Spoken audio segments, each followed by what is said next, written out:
What is up, everybody? We are live for the Stanley Cup Final Game 7. And we're still in a little bit of a pregame show right now, but this is probably one of the most anticipated finals. I feel like just the story of this final of going 3 up for Florida and then Edmonton answering back 3 in a row is kind of crazy. Um, I think it's one other time there's been a reverse sweep, if I remember right. But we'll see if Edmonton can do that or if Florida can bounce back tonight at home and win their first Stanley Cup. Uh, I'm happy either way. Let's see here. Still figuring out this audio.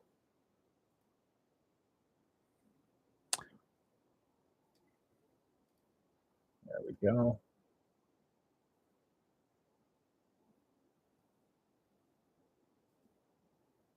Like earlier, they were talking about kind of like from Florida's perspective, like their big guys like Kachuk and Verhage and was it Reinhardt all need to kind of show up if they want to have a chance at winning this. Edmonton, we already know the big guys, and they've been producing, especially the last 3 games. So we'll see what they doing here tonight. I would say I am rooting for the Oilers just because I want to see McDavid win a cup. But if Florida wins, that's cool too, just because they've never won before.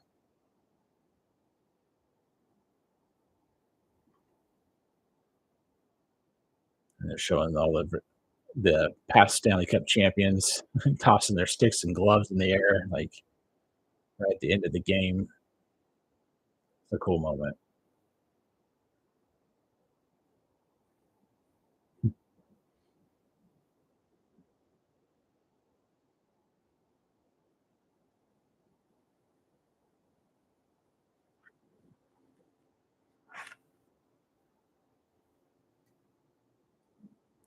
All right. And let's say we got skaters on the ice. We're about ready for. Oh no, we're not. We're not ready to start yet.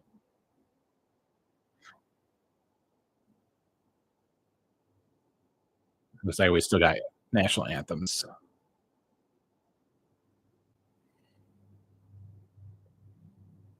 Um, Tonight, I've got a few cards to show off during one of the period breaks, and then got a box of 22-23 Series 1 hockey that I was planning on ripping. Tigers pulling for Edmonton. Yeah, me too. Um, I feel like I'd like to really see McDavid win, and just for the Oilers in general, doing the reverse sweep, like that would just be an awesome story.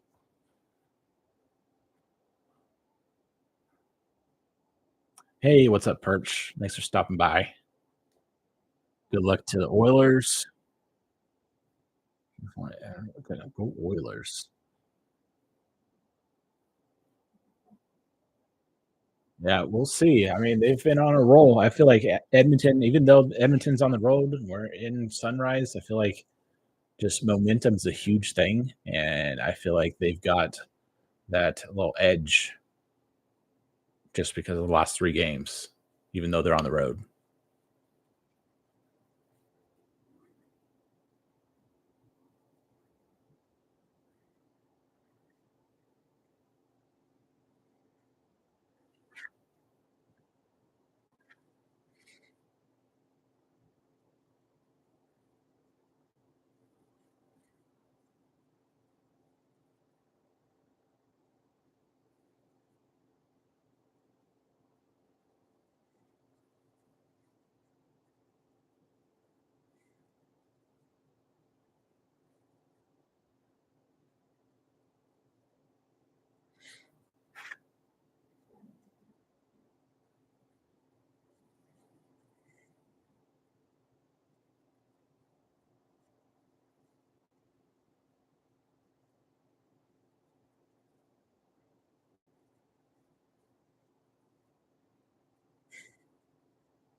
Hello from Japan. How's it going? God is great. How are you doing?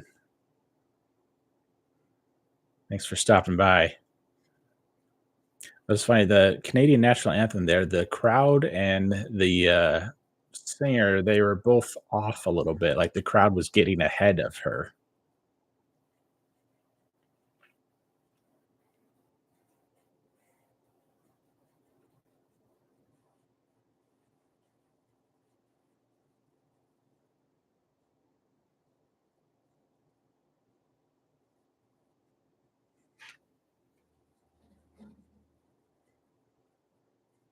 God is great. Who you picking for tonight?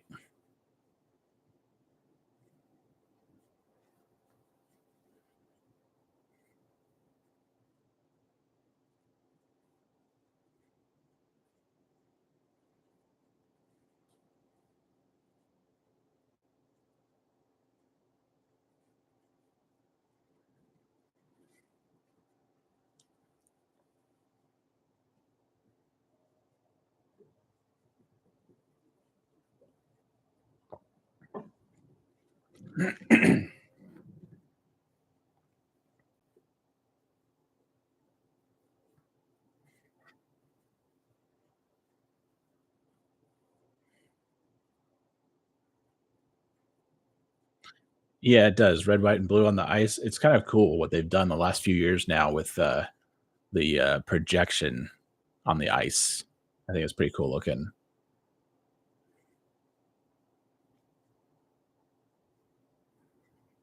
Show production has definitely gone up with that sort of thing.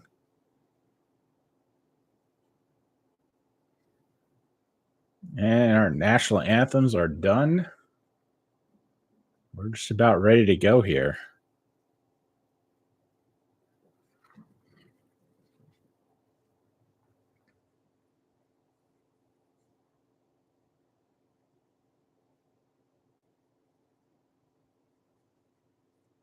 And I'm guessing something else is happening. I don't know. Okay, there we go. Everybody was still standing around like something else was gonna go.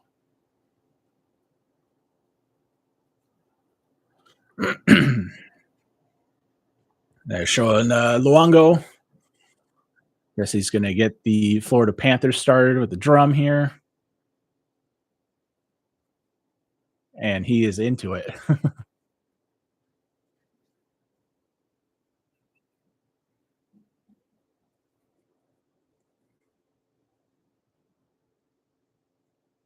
It's always awesome when a series, especially a final, comes down to a game seven. Luongo's rocking it, rooting for the Oilers. David, Ken, how you guys doing? I'm kind of leaning toward the Oilers too. Luongo's fired up. What's up, Joe? He is. I haven't seen a whole lot of people banging the drum with that much enthusiasm. That's for sure. We're ready when the puck is on the ice. Oilers win it. And here we go for game seven. This is going to be a fun one.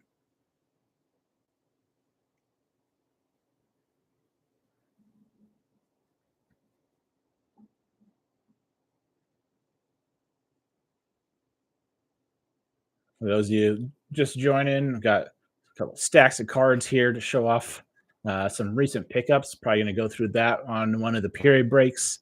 And then I've got a box, a blaster box, the oversized one of the 22-23 Series 1. Rip that thing open, see if we can keep this going. I've opened up a couple of tall boy, or not tall boy, but oversized blaster boxes. The first one, the oversized one, we pulled Dylan Cousins Young Guns. That's oversized. And then the other one, we pulled a Cole Caulfield. So far, been pretty darn good with the oversized Young Guns cards. I thought, you know what? Let's keep that going. We'll do that again tonight and see if we can't pull, like, I think Series 1, like maybe a Matt Boldy or something. We'll see.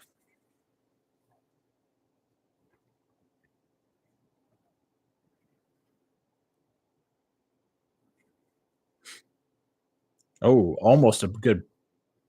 breakout pass there for Reinhardt, but it just went off his stick there. If he corralled that, he would have been on a really good opportunity there, almost a breakaway.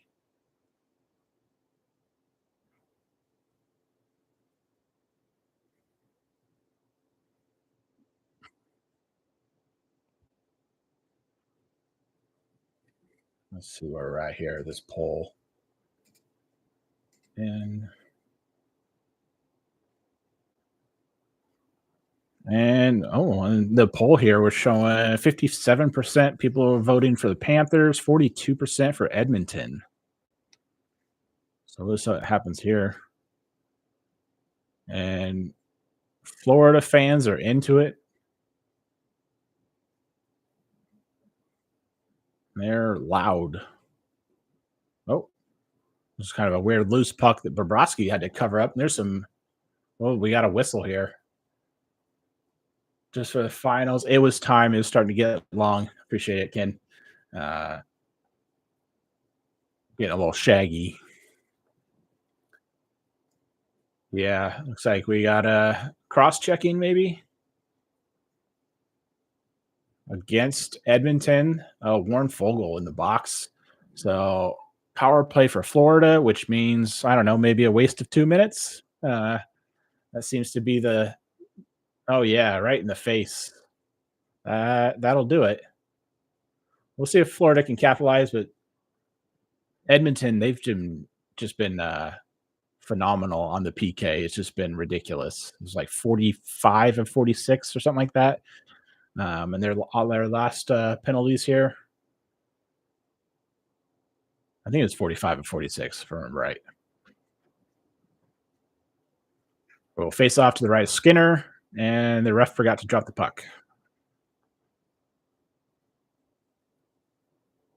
Tigers, you're ahead. Yeah, that seems to be happening lately, where it's depending on people or they're watching on Hulu or if they're watching on like cable TV. I'm on ESPN Plus on my computer, so sometimes it's ahead of people a little bit. Sometimes it's like behind 30 seconds, like you're saying. How many shorthanded?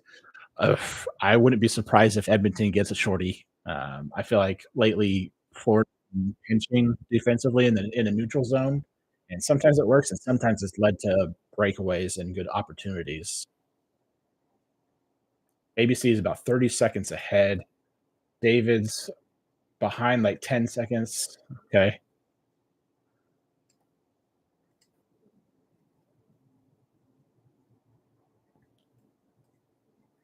Okay. So right now I'm at 16:27, and somebody lost their helmet on the Edmonton Oilers. Oh, here comes Connor Brown with a shot.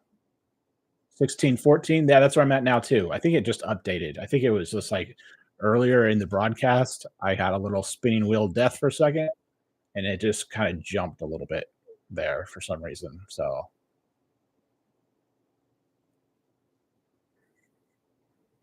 right, down to 17 seconds left on the power play for Florida.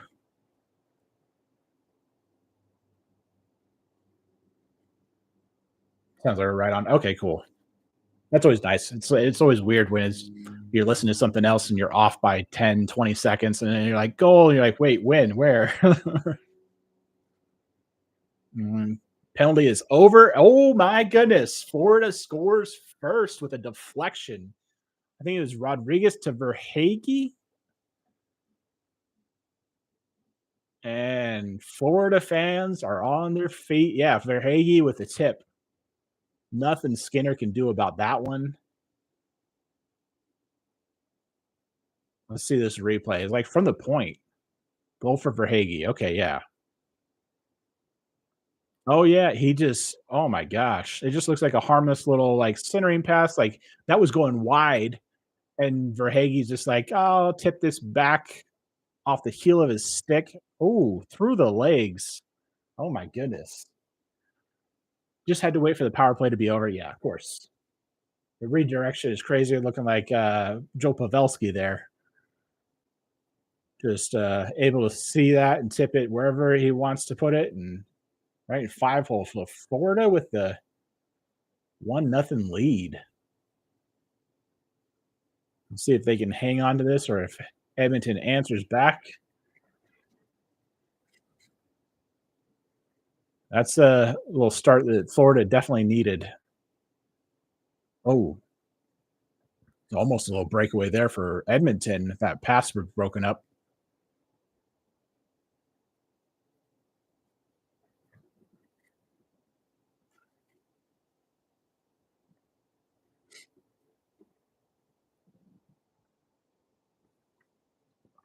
Huh.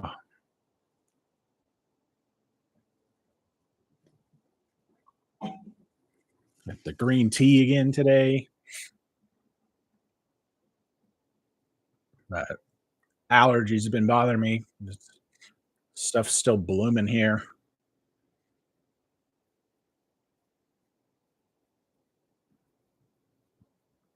Oh, a lot of back and forth here in the neutral zone, but here comes Florida again. Poked away.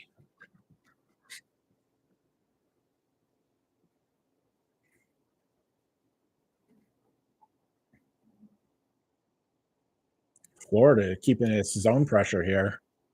Oh, and then Edmonton finally gets it up and out. Oh,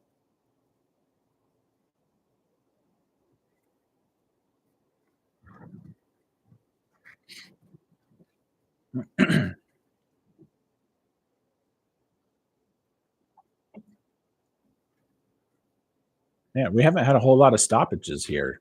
13:36 left in the first, and it's going by quick.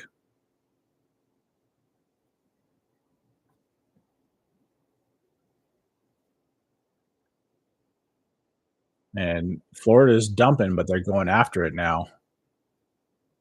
Oh, here's a breakaway for Edmonton. Oh my goodness. Janmark answers back. And the Oilers are tied up one apiece.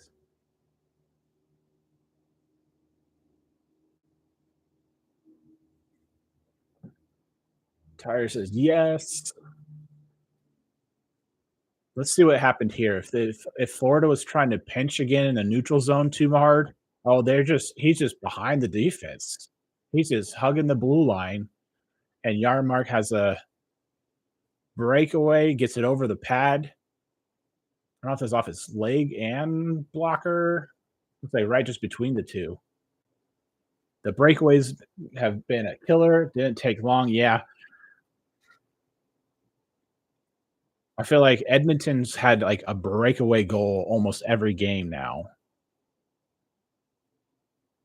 And Florida's, oh my goodness, that was close. Florida's trying to answer back right here. Exactly, yeah.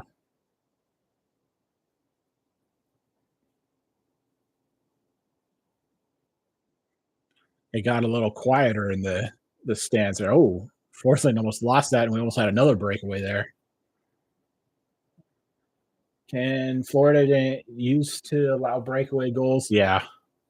I feel like that's just been a thing here the last like few games, really. I don't know if it's just their style of play, like defensively, like I was talking about, like pinching harder in the neutral zone and playing a little bit more aggressive on that forecheck in the neutral zone, um, which works if you're trying to keep up the pressure. But if they get behind you like that, you're in trouble. Oh, there was another chance bouncing off a couple people. Man, we got icing. 11:56 left in the first, tied up at 1. Man,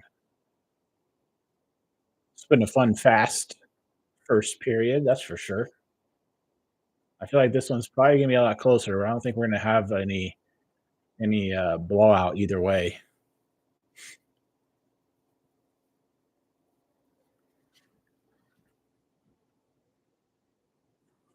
And we're back at it. A couple of shots for Florida there. Edmonton gets it up and out and just dumps it in.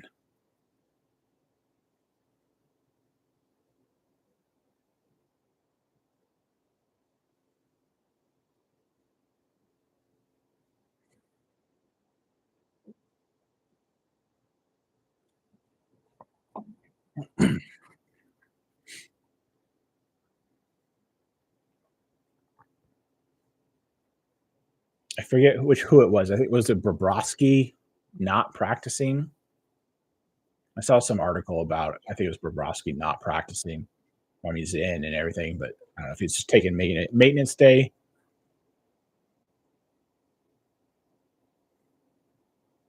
There's that replay of this Janmark goal, the long stretch pass there. It was awesome.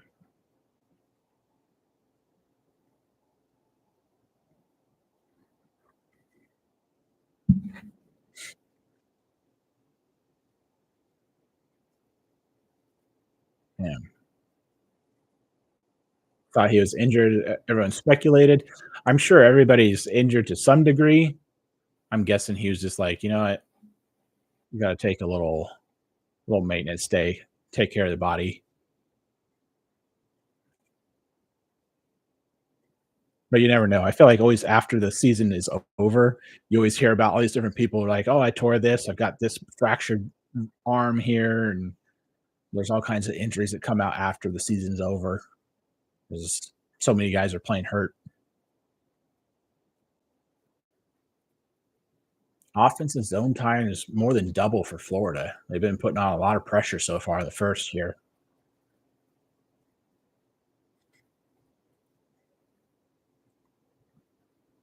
Reinhardt back to Verhage, back around behind Skinner. Ooh, off the side of the net. Austin Ives, hockey so play. Oh, Hyman fighting off everybody in the corner in the offensive zone, waiting for the change.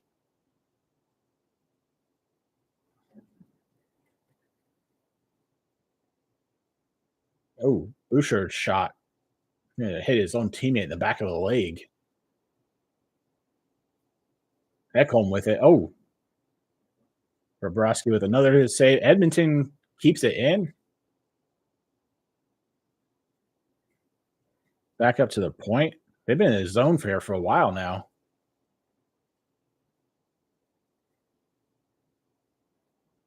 Oh, through the blue paint. Nobody there. And Bobrovsky just grabs that one. Easy wrist shot. 9:09 left in the first. Tied up 6-6 in shots. 1-1. Yeah, there's nothing Stuart Skinner can do about that one. And one-on-one for Bobrovsky. Rough either way. There we go into a little commercial break. Man. I don't know. I probably open up this box hockey cards here in the first period break. And then in the second period break, I'll show a few cards picked up off eBay and then a couple cards picked up from a local card show this past weekend. The Panthers were stuck in their zone. They tried to clear it out there, Ken, like 3 or 4 times.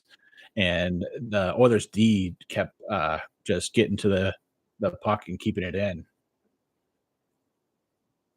Lucky commercial break. Yeah, exactly. They were running out of gas there. There's like a good minute at least in their own Panthers defensive zone.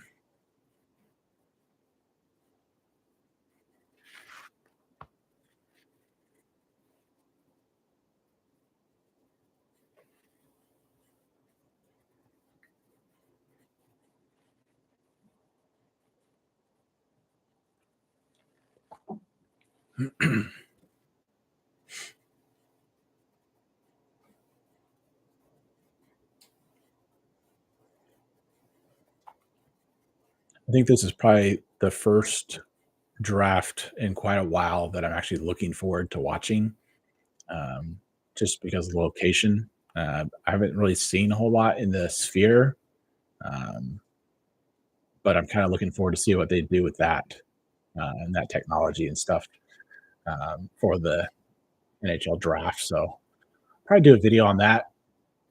It's kind of weird that it is so close to the Stanley Cup final. Like we got what 4 days, 5 days. I think it's Friday. David, you heard the sphere is insane. I've seen photos and stuff, and really short, like, reels or whatever of it, but, never, actual, like, long form or broadcast or anything like that. That'd be cool. It's like we're back at it. Ooh, dangerous opportunity there for Florida.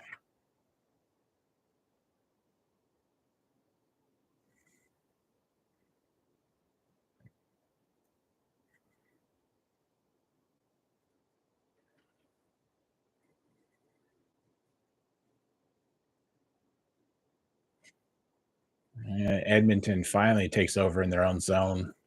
Looks like both teams are going to get some fresh skaters on the ice.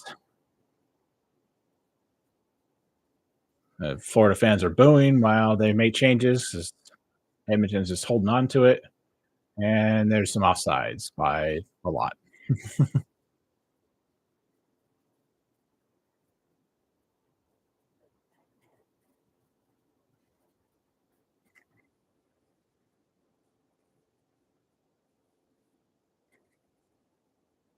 Wow, that's quite the difference. They show the goals 11-4.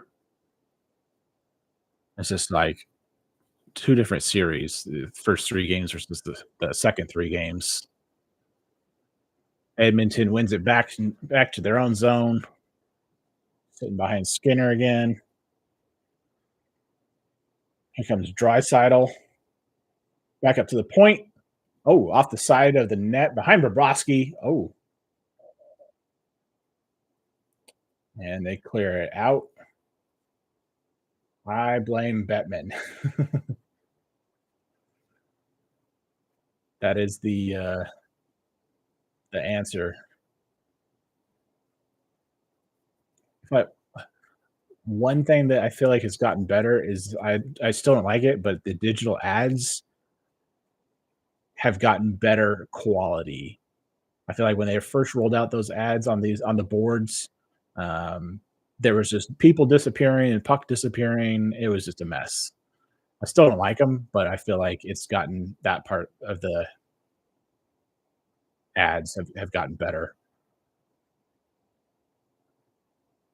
But it was funny when Batman was like, "Oh yeah, they make the experience better or something." It's like, what are you talking about? Oh, off the pipe from Bouchard from the point. Here's McDavid, high slot, and that comes up and out into the neutral zone. Forsling on it, or no, Sam Reinhart.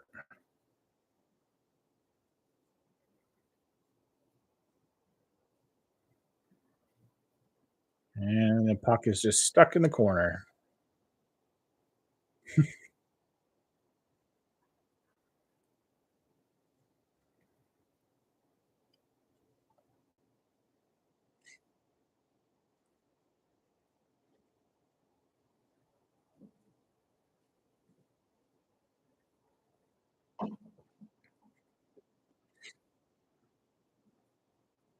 And Edmonton gets it up and out of their zone. And they're just going to dump it in because they are out of gas. Oh, I think that went out of play.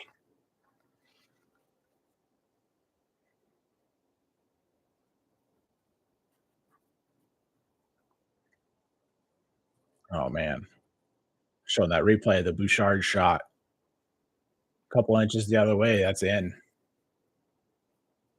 Through a little bit of traffic.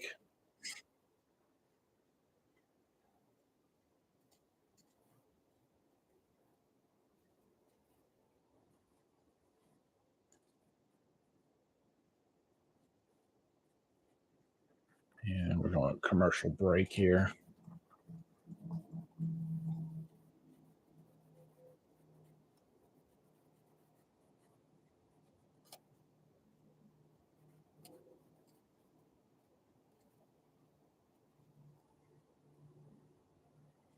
Let's see. Okay, so for Hagee goal, we had Rodriguez and Lundell with the assists. And then for Edmonton, the Janmark goal, it was just Cody Cece with the stretch pass for the assist. No secondary. 5:50 left in the first.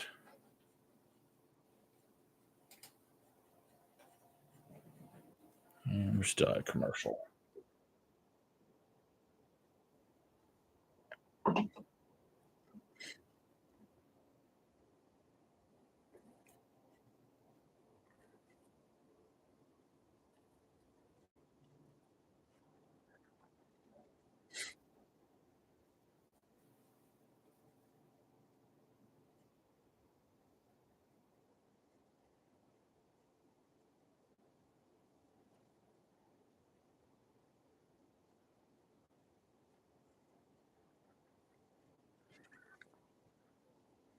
Yeah.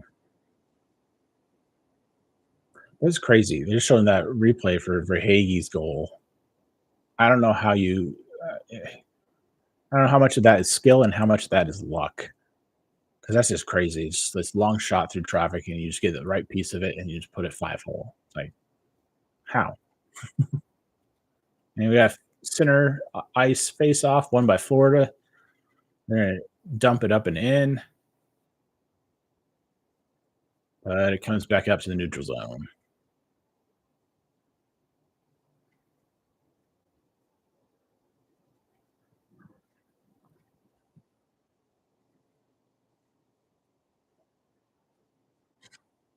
Henrique with a wide shot there, kind of rough angle. Here's Broberg, brings it back in. Oh, knocked down.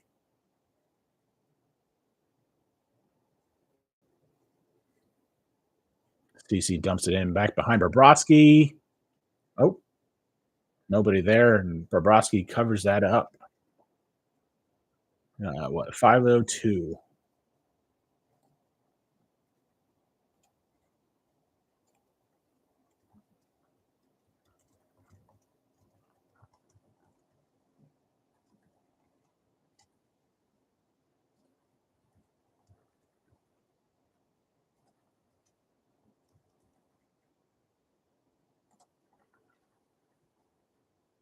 Let's see here. We got a face off to the left of Bobrovsky.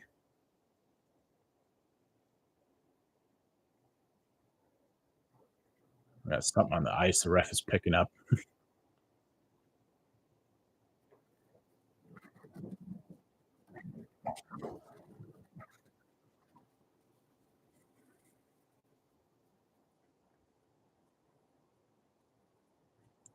And face off comes back to the point. Edmonton. CC's shot goes real wide.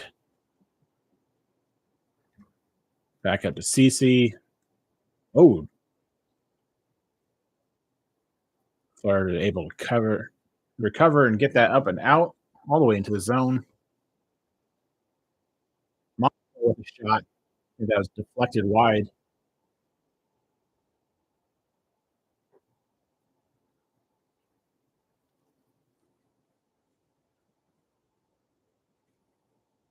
Florida keeps it in. Long shot off a body, I think. And it looks like we got a whistle. Hand pass.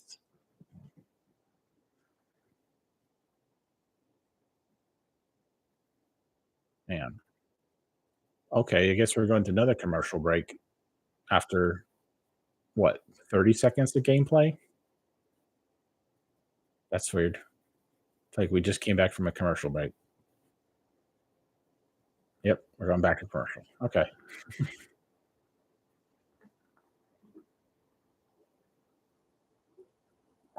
Probably kept up for the really the first half of the period. Not a whole lot of stoppage, and I guess they got to get their commercials in.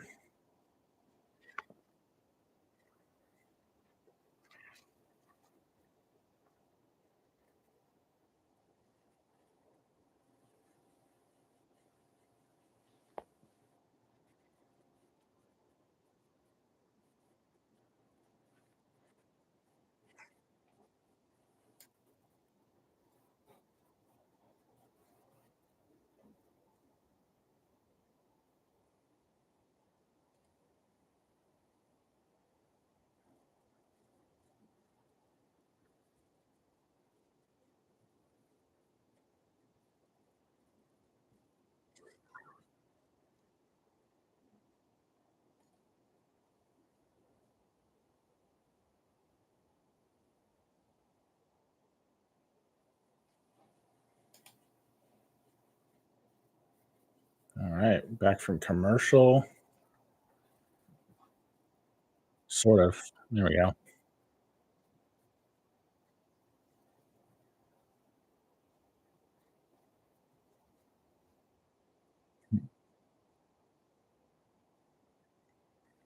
There's a Panthers kid behind not blocked.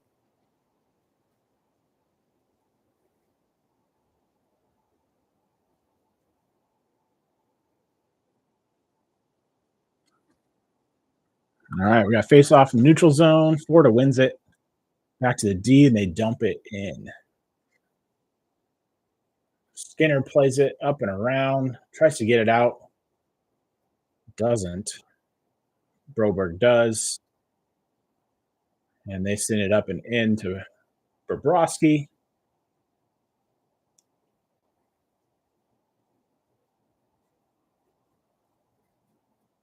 And I don't know if we're going to get ice in here. We are. So it's coming back all the way down to Florida zone.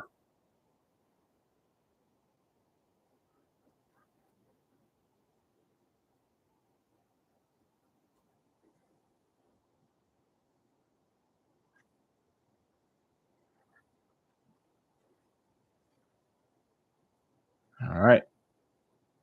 Face off won by Florida. They get it up and out into the neutral zone, but go nowhere with it. Oh, here we go. Here's Lomberg with shot. Blockered away by Skinner. Back behind Skinner.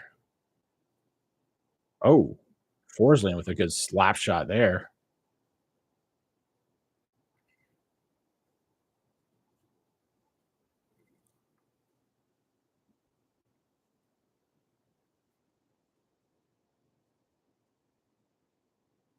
Florida's been a lot more aggressive with the forecheck in the offensive zone and keeping up the little bit more sustained pressure in this game in the last couple games.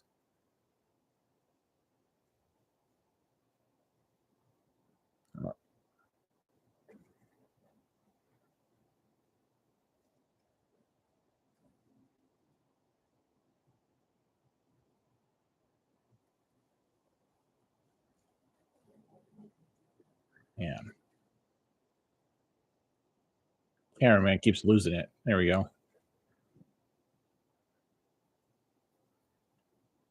Back behind Skinner. They're trying to clear it out, but Florida keeps it in. Lundell after it. Oh, there's a shot. Kulikov. I don't know if that was deflected or blocked wide by Skinner. Couldn't tell.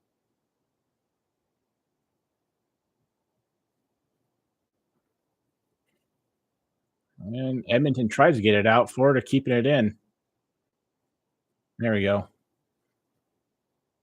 Edmonton dumps it in. They finally get a change. One more sustained pressure again by Florida.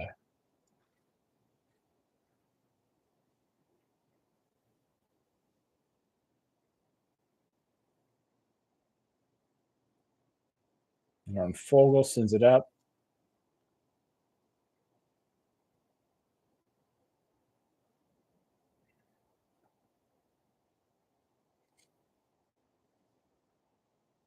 Oh, Montour with the pinch, and that worked. Oh, Kachuk with a nice move there. That was dangerous.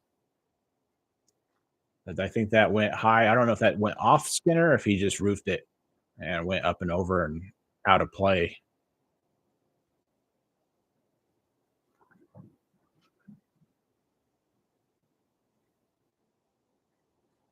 Just backhand forehand. Oh, yeah. Kachuk just roofed it just a little high. Man, Florida with some good chances. Absolutely. They've been playing like they want to win this. I feel like they're playing to win, not playing to not lose. That makes sense. Like the last few games here, Florida's tried to play to not lose. And the pressure has been completely different this game for Florida. Less than a minute left in the period. Florida with it. Oh, Couple of good opportunities there for Florida. They keep it in, send it back in behind Skinner. Oh, there's a cross check to the back. Nothing.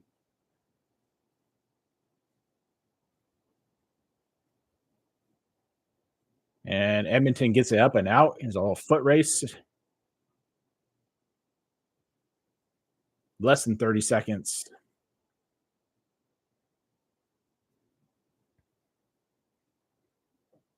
And Skinner will stop this one. And they try and get it out. And that was a weak, lazy pass there. Shot by CC. 5 seconds. Florida still with it. Behind Skinner. Back to the point. Long shot. Ooh.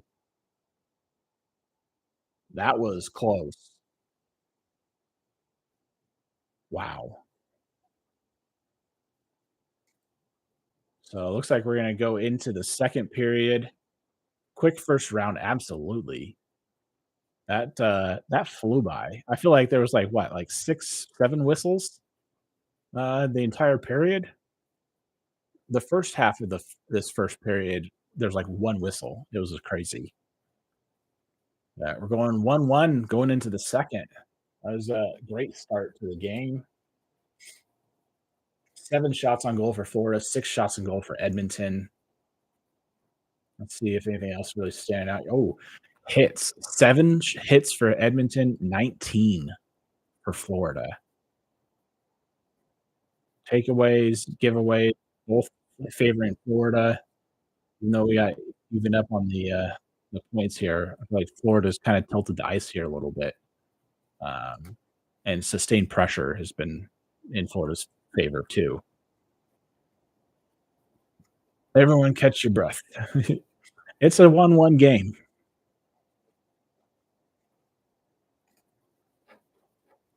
All righty. Yeah, 17 minutes here. I'm going to take a quick break real quick. I'll be back in 1 minute, and then we're going to open up a box of hockey cards. So be right back.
All righty, I am back.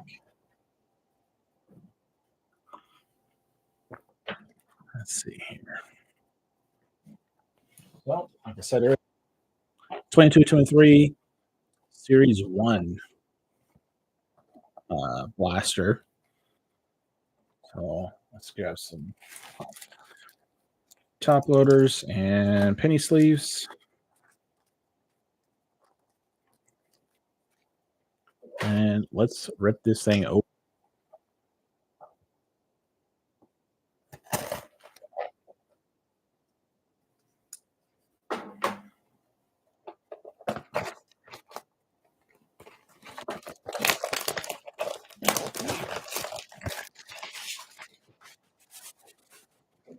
Alrighty. Let's see what we got here. 6 packs. And let's see what we got for the oversized Young Guns. All right, not too bad. We got the Kent Johnson Young Guns. Actually, you know what? Hold on a sec. Let me turn this thing on out here. See if this helps. If it's going to turn on. That's not. All right. Well, we got the Kent Johnson oversized Young Guns.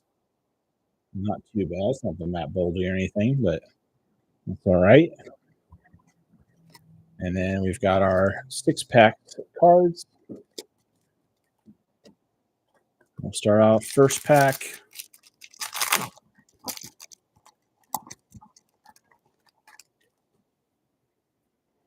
All right. So we got Connor Brown, Ryan Suter. So we got something shiny back here. Okay. So we got the center of attention, the Kuznetsov. The nice looking cards. And Tyler Toffoli. There's Lincoln's, Jake Allen, and Brad Marchand. I'll throw the koozie in a penny sleeve. And pack number 2.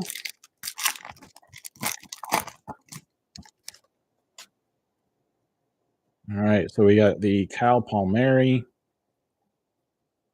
Texier, Jesper Fast, Brandon Gallagher, and looks like Connor Murphy. Looks like we might just have a base pack here. Mike Hoffman, Owen Tippett, and Rasmus Anderson. So just a base pack there. Pack number 3.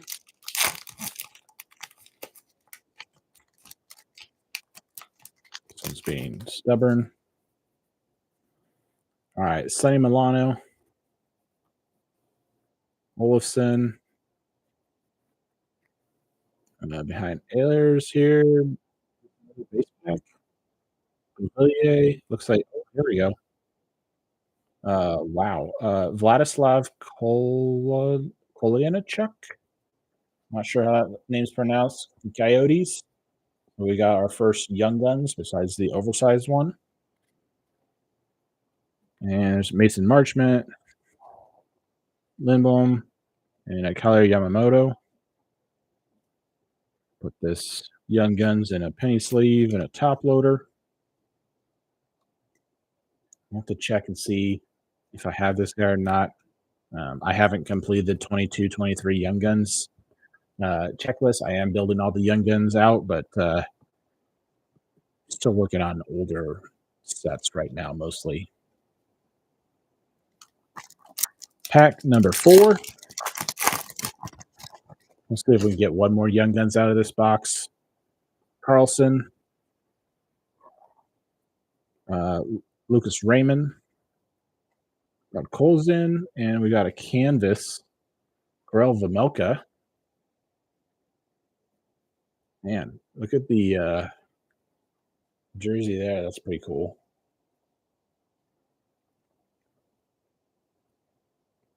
On the stick there. Cool. All right. Cole Caulfield, Goudreau, and Saros. Throw that Vejmelka in a sleeve. Do I have the McDavid Young Guns? I do not. I wish. I have his Young Guns checklist. That's the closest I have to it. One day, I will. What's the most expensive Young Guns? Probably the McKinnon Young Guns. It's a PSA 10. So I don't know what those 600, 650, something like that, maybe is what they're probably going for. Actually, I think it's like behind me somewhere.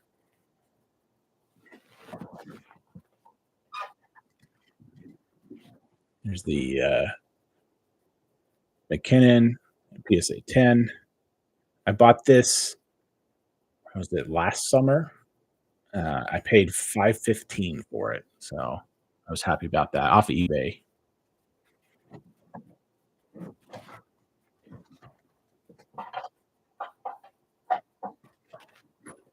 There we go.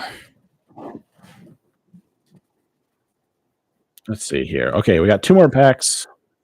So pack number 5.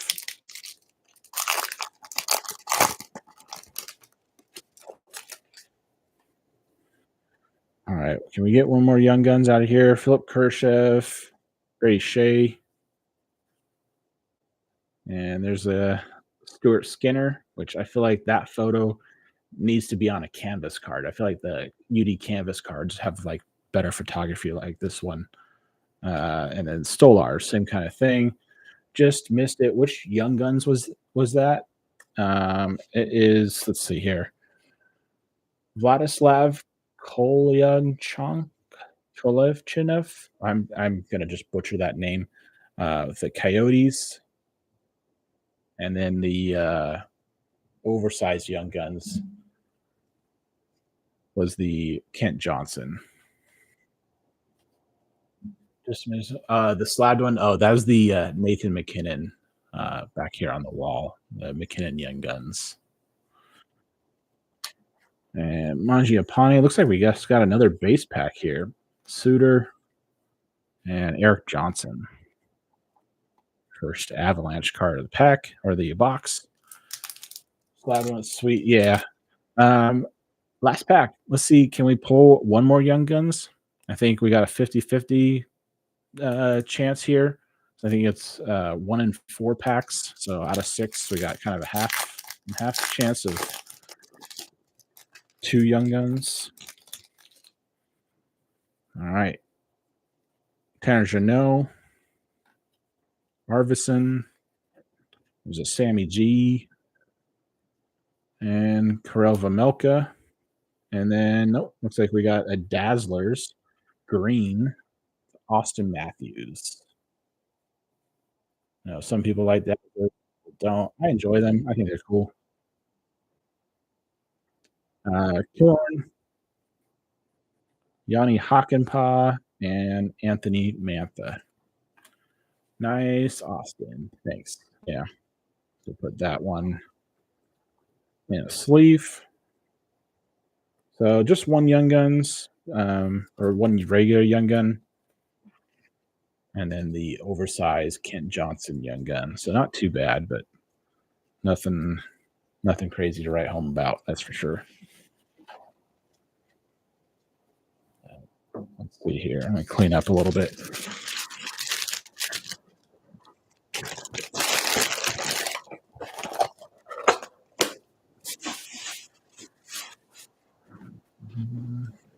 Yeah, the other day I went through and kind of switched out some of the wall behind me. I do it every once in a while, just to be able to see more of my cards more often. I'll go through and just take a row, put new cards up, put the old ones away, and then switch it out every once in a while. That way you can enjoy your collection. So right now, a bunch of PSA graded, mostly Young Guns behind me. I think before that, I had a bunch of Avalanche goalie autographs. Still got the vintage football in the corner there. That'll probably get changed out next. Let's see what time we have here. We've got just over 4 minutes left till second period.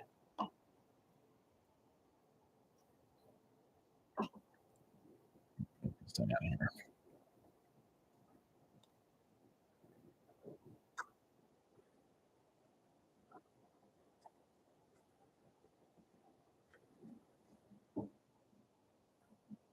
You know.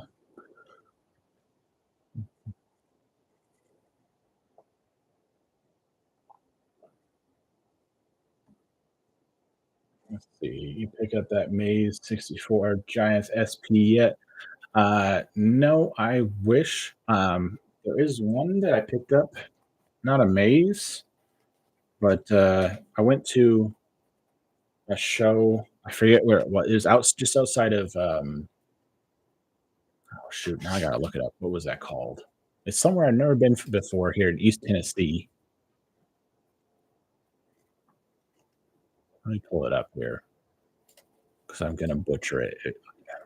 For some reason. I'm just blanking.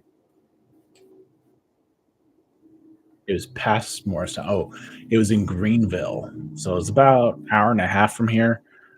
It was cards, collectibles, and toys. And I picked up this Willie McCovey, the All Star rookie. Not in the best shape, pretty rounded corners and stuff, but it was at a decent price, and it's one that I've wanted. Um, with the maze, yeah, thanks, David. Maze giant set. There's the maze. I still gotta get that one. I still gotta get the Hank Aaron. I'm still missing like 10 of them or something like that, 9 of them. And then I forget who else. There's one other decent sized one. I'm blanking on. I haven't looked at it in a bit.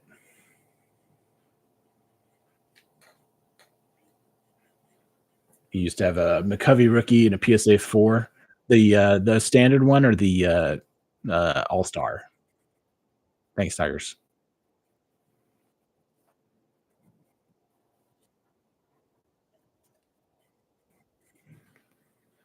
The standard one, nice. Yeah, when I buy vintage, it's like a mid grade is nice, you know. You're just gonna pay so much more. It just jumps up exponentially for higher grade vintage. And then sometimes I'll do like this one. I'll just get raw vintage. Like, I'm not looking to flip it or anything. It's just going into collection.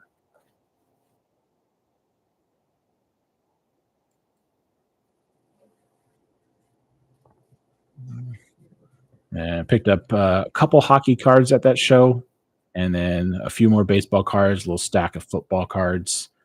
I also picked up some comics, which I don't collect a ton of comics, but they were inexpensive, and some a couple of Funko Pops. 'Cause I'm into Star Wars too, so I've got a little bit of Star Wars collection going on. Can you prefer 4 or 5 for the 50s, the 60s vintage, like 7, 8 for 70s, 9 for the 80s? Yeah, you do like, kind of like close to a collector grade, um, which is nice. It makes it, easier to keep track of how you're trying to, build your collection, you know? Yeah, but yeah.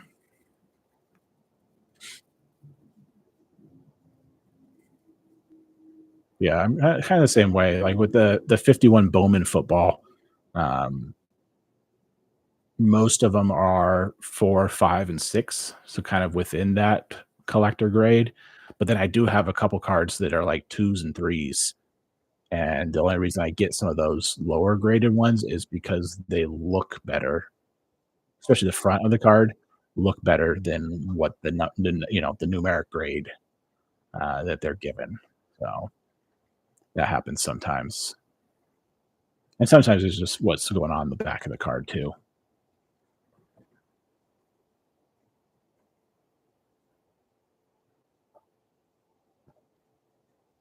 Yep. And it depends what you think is looking better too, whether you're talking about like, centering or if you're looking at just the corners, like sharpness itself or combination of both. For me, I feel like if you got a little bit of rounded corners and the centering is better, I would prefer that over the opposite, especially for the front of the card. I can live with the back of the card being off center a lot more. Great. JV done. I'm not sure what that means, but it looks like we're about to start here. We're back at it in the second period. I look for centering, don't mind round corners. Yeah, exactly. Same here. Oh, Florida, they almost had a nice opportunity there. Oh, Kachuk with a nice tip in the slot, and Skinner hangs on to that.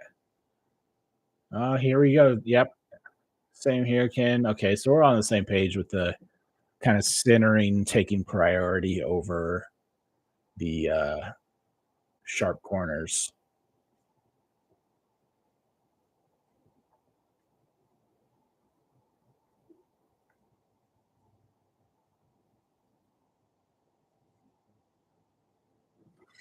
All right. Just 30 seconds in, face off to the left of Skinner. And Edmonton tries to get it out, but do not. Florida takes over. Centering. Oh, I don't know if that popped up in the air or what. The cards are old. I expect them to be somewhere exactly. I feel like there's going to be wear on most everything you find vintage. If there isn't, it's kind of like, what's wrong with this? Oh, another shot on Skinner. Florida pouring it on here in the first minute.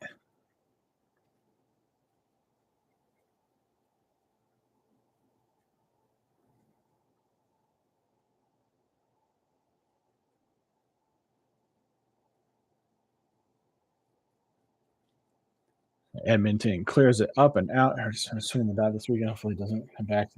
Nothing in the minors for a short stop.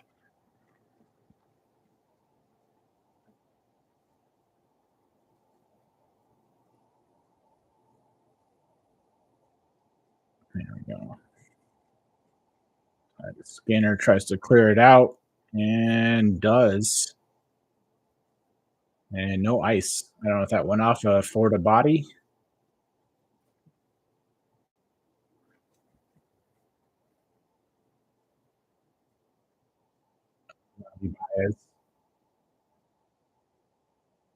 Yeah, I don't follow a whole lot of modern baseball. Like, just for me, it's more of a nostalgia. I used to play when I was a kid and used to watch the Giants play growing up and collected their cards, their Barry Bonds and stuff. And it's kind of something that's just been more of a nostalgia, I guess, collecting baseball cards. Mostly I watch hockey. I guess second to that would be football. I was just getting ready to clarify. I appreciate it. Yeah.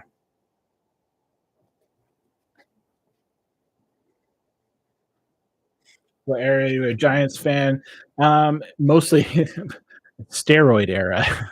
Barry Bonds. At the time, I mean, I was a little kid, so I didn't know what was going on.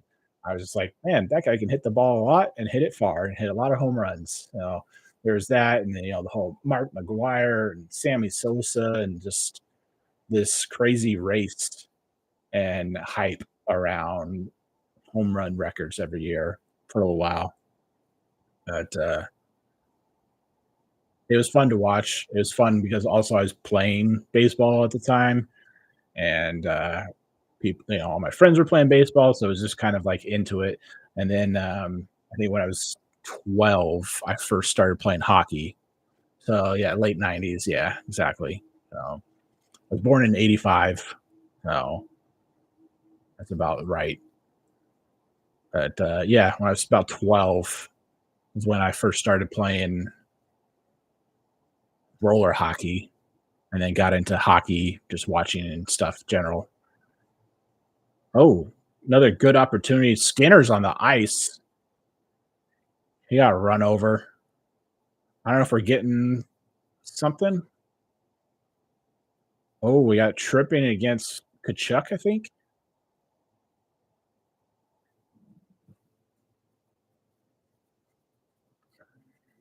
Yeah, Matthew Kachuk is going into the box. Edmonton is going on a 2-minute power play.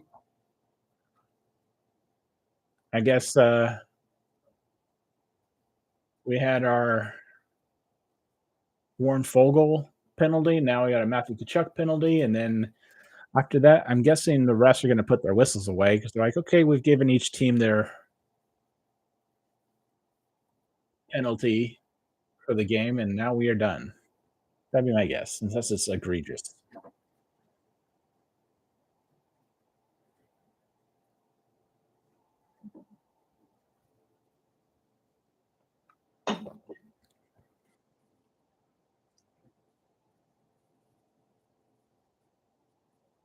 Is that why you're an As fan? Yeah. Man. So yeah, I grew up in California, so you'd think, oh, San Jose or the Kings or something like that. But oh, Bouchard through traffic. So yeah, I started playing roller hockey because we had just moved when I was like 12 to like a new neighborhood and stuff, and there was like four or five other families that all had kids that all played roller hockey, and I didn't know anything about hockey, but my parents were like, "Oh, that's what everyone else is doing. You're gonna get into that." So I started playing, and then it was just a time when this guy named Patrick Waugh was doing some crazy stuff and fighting people, and I was like, "What is this team and what are they doing?" So I started following Patrick Waugh, Joe Sakic, Peter Forsberg, um, and then just kind of stuck with it. I feel like you just a lot of sports, like you pick your team when you're a kid and you're stuck with it for life. Oh, good one timer there. Edmonton keeps it in. So we got three and a half players on the ice for Florida for a broken stick for somebody. There's McDavid. Oh, Bobrovsky covers that up. Gets stoppage here. 35 seconds left in the power play. Man, what about you, Ken? You have you lived in Colorado your whole life?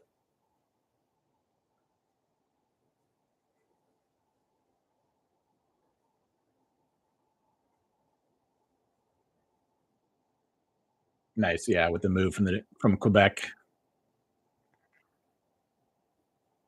Yeah, it's kind of crazy. You see a team move to a new city and then win their first championship in their first year.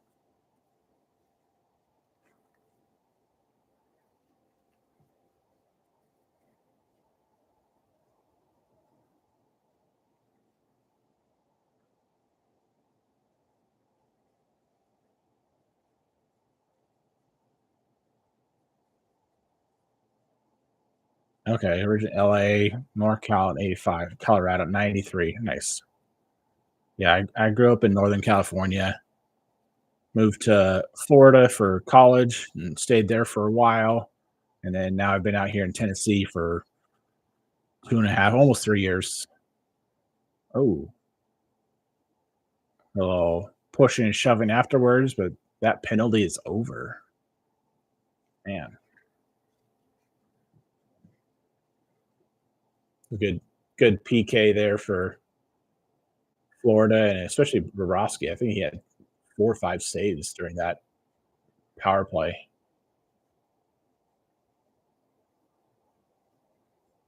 Wow. Through Kulikov's legs.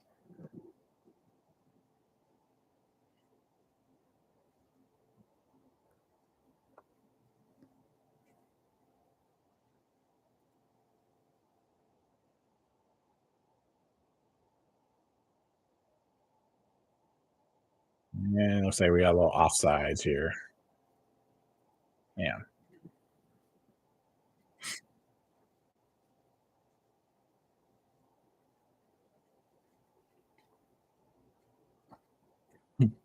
Talk about how it would be the early series Bobrovsky. It's like it has been a very polarizing series, that's for sure.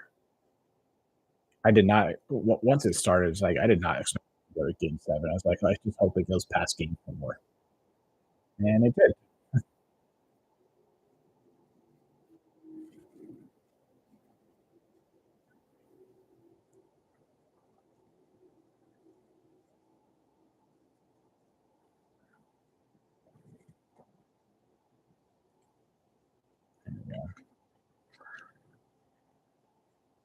And Florida Panther on the ice. Oh, icing. And Rodriguez, I think, not happy about that.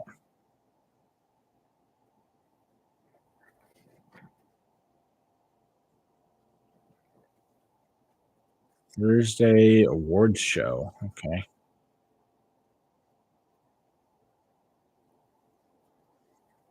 I feel like maybe they should put and combine the draft and award show into one event or something. Oh, I grew up a Dodgers fan in the early 80s, became an A's fan in the late 80s, didn't hate the Giants, loved Will Clark. Yeah, Will the Thrill. 89 World Series was awesome. Yeah, a lot of my family's in Southern California, and there's several Dodgers fans uh, in my family. Not so much with A's, though.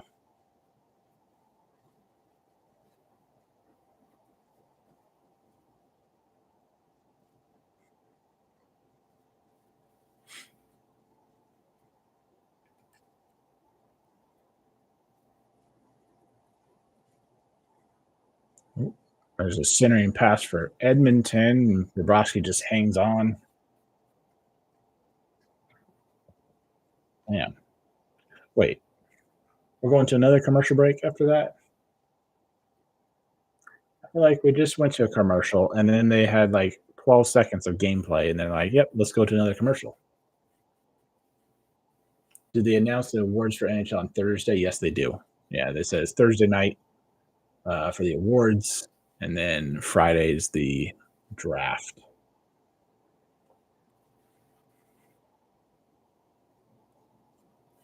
Do you think McKinnon gets MVP? Kucherov, McDavid, Matthews?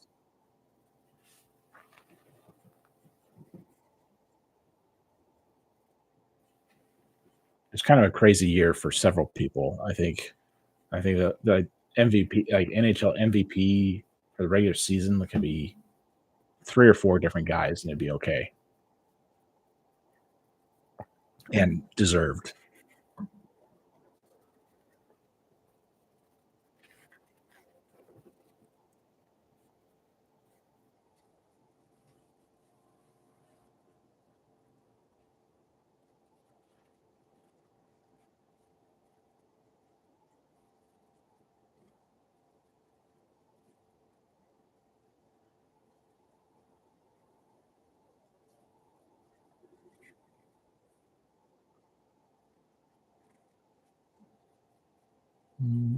McKinnon MVP.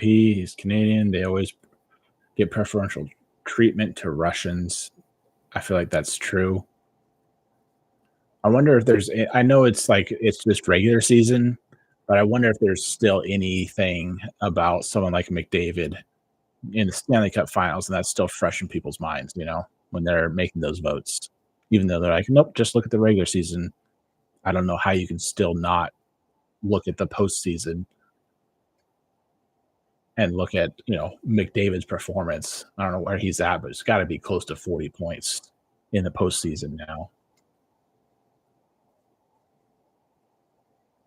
Okay, they vote before the postseason. That makes sense. That's good. Yeah, I wasn't sure how that works or when that vote takes place.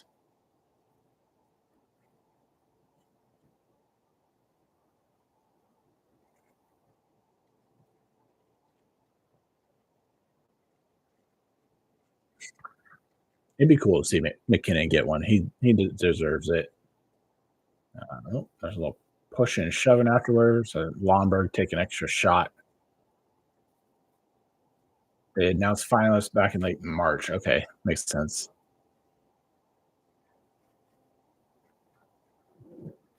Well, I guess we'll see Thursday.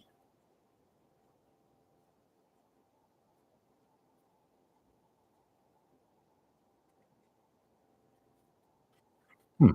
They just showed that replay of Kachuk like falling down, and then because of his fall, tripping a Edmonton player, and that's what led to that penalty. It's interesting.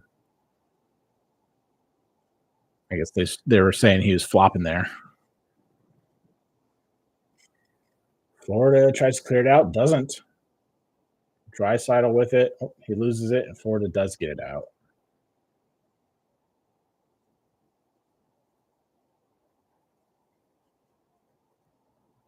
And we're all tied up with shots at 11 apiece.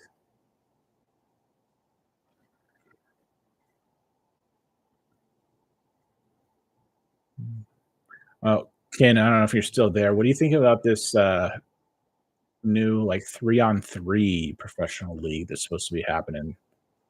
I forget what it's called. I don't know how that's going to work. Like 3-on-3 is just going to be a game of keep away if the ice is the same side. Never heard of it? Yeah, something. Man, I forget what it's called.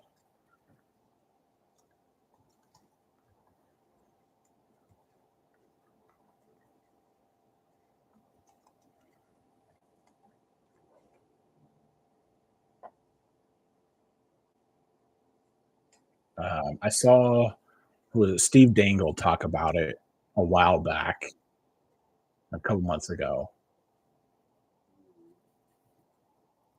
Keep away and break away. Yeah, exactly. That's about what it sounds like. Unless I'm sure they'll change the rules up. It'll have to be something different.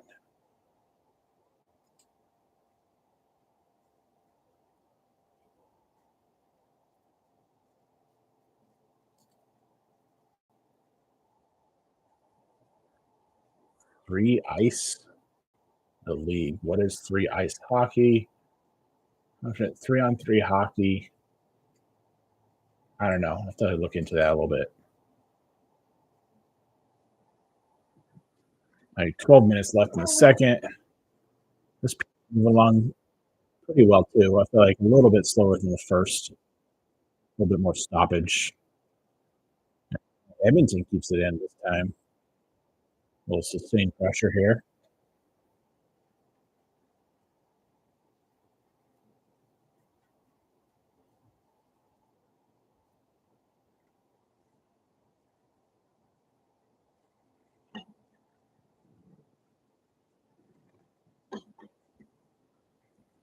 Oh,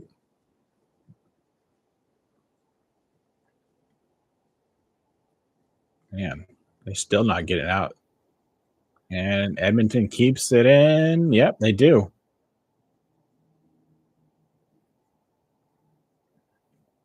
I mean, they haven't had a whole lot of opportunities, but they're just wearing down Florida's defense here. Back up to the point. Looking for McDavid with it. Oh, McDavid falls. A little slushy ice. Did you watch any of the UFL games this past spring? Uh, no, I haven't. I've seen some highlights.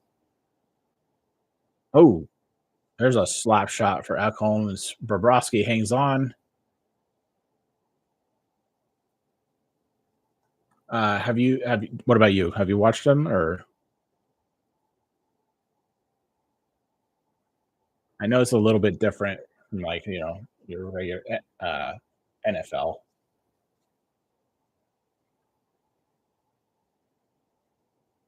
I've always thought it's kind of weird. I watched some highlights. Yeah, I thought it's weird, like how like the NHL they've got their minor league, and feeder teams, but how like the NFL they don't. They don't have like a minor league that you see playing all the time. They got their practice squads, and there's other football leagues, but they don't have a minor league affiliate.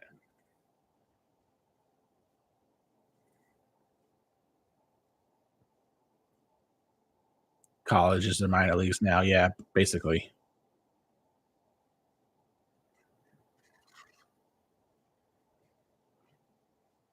Oh, almost a redirect there on Skinner.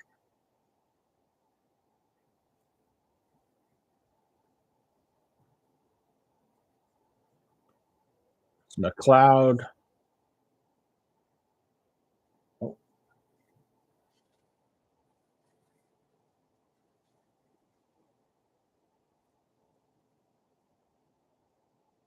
and we're halfway through the second. Here comes Florida, and they're just dumping it in.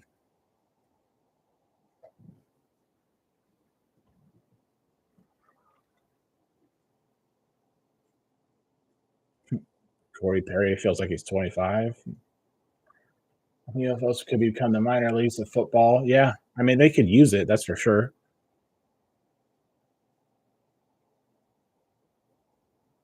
and especially if they do it where it's like in the off season, if they play at a different time than the NFL, so they're not in competition like they are with like, you know, the NHL, AHL, that kind of thing.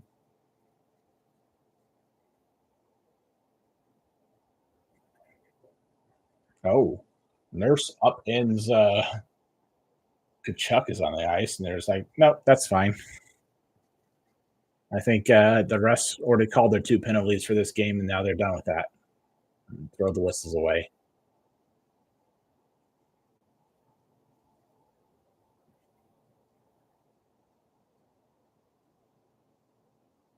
There are plenty of players that don't make the NFL. Yeah.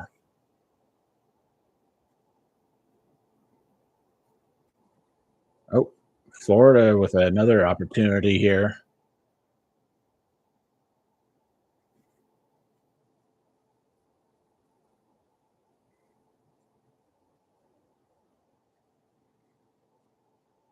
What do you guys think about NHL expansion over the next, decade or whatever?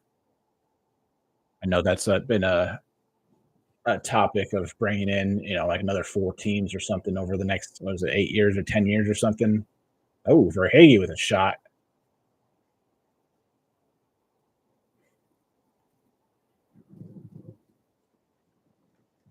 We'll see if the Arizona Coyotes ever come back. If they do, I hope it's under new management so it can be run properly.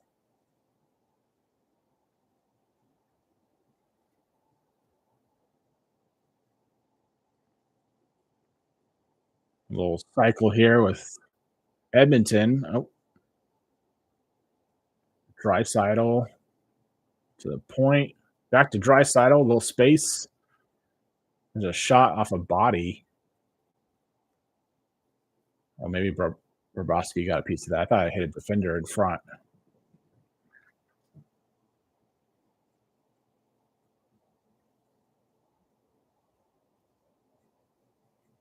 And they've been in the zone here for 1 minute now in Florida's end, and Edmonton keeps it in. Oh, there's looks like tripping, and then the ref kind of made like a little nope. You were just diving. No tripping. I personally don't think we need more NHL teams. There's many teams that have minimal NHL talent. Same with baseball. Don't need more teams. Yeah, I agree. I just I look at it from a business perspective, and they're just like, well, if we can put more butts in seats in other cities and make more money, and keep raising up that franchise fee, people are going to get paid.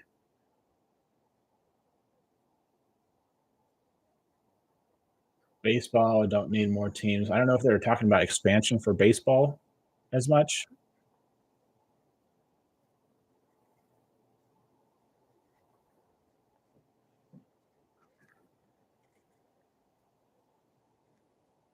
There's been rumors. Okay. Are they talking certain cities or just the talks of future expansion? I mean, years away if it happens. Yeah. Nashville. Yeah. Okay.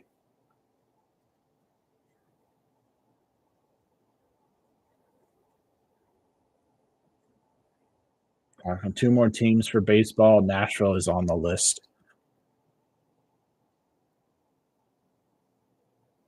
I always think it's weird when they do expand and it's not an even amount of teams per division or conference or whatever it may be, depending on sport. There's an opportunity for Florida there. Dave Stewart heading up the campaign, needs some stadiums for Tampa and Oakland. Yeah. I think the A's needed a stadium for like 15 years or something.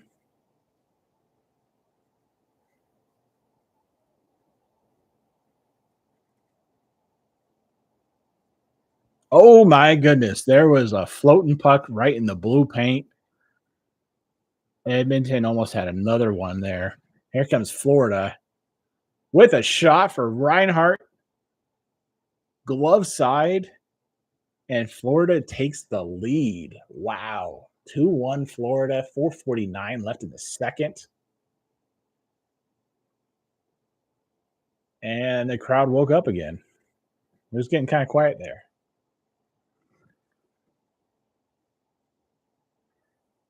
Let's see this replay. Oh, oh my goodness. Kulikov almost knocked that puck into his own net there. And it'll break out. And Reinhardt's looking for a pass, and just says, nah, let's go short side. Right past Skinner.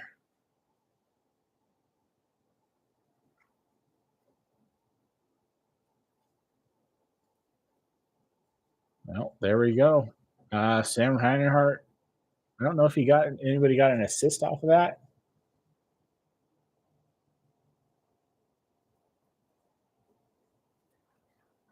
That stinks. It stinks for the Oilers. But there's still plenty of hockey left.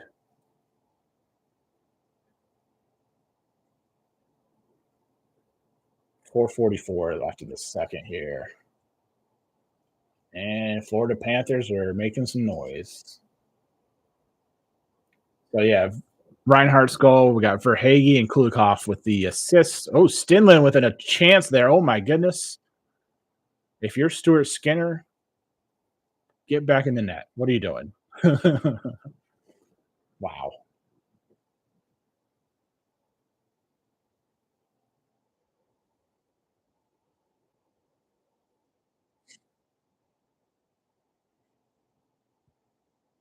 There's Corey Perry trying to weave through like 3 defenders. And looks like we have some icing here. Going back to the Florida zone.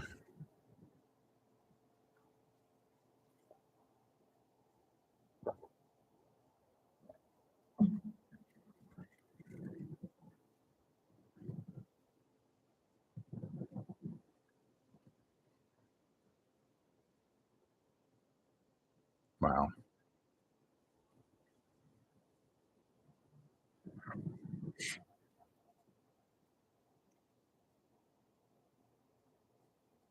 That replay, it's like they're just talking about the 2 defenders kind of both just skating back.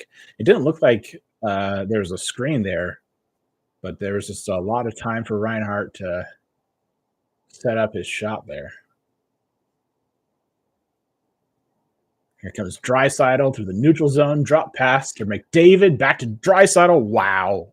One-timer goes wide and I think deflected into the screen, into the netting.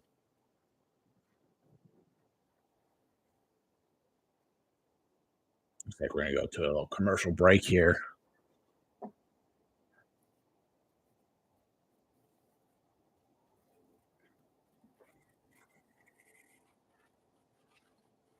Man, it'd be pretty cool if Edmonton answers back and we get like an overtime Game 7 Stanley Cup final. That'd be nuts. I mean, it's already crazy that we're at this point in this series.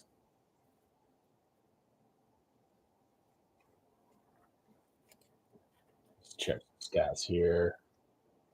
17 shots on goal for Florida, 14 for Edmonton.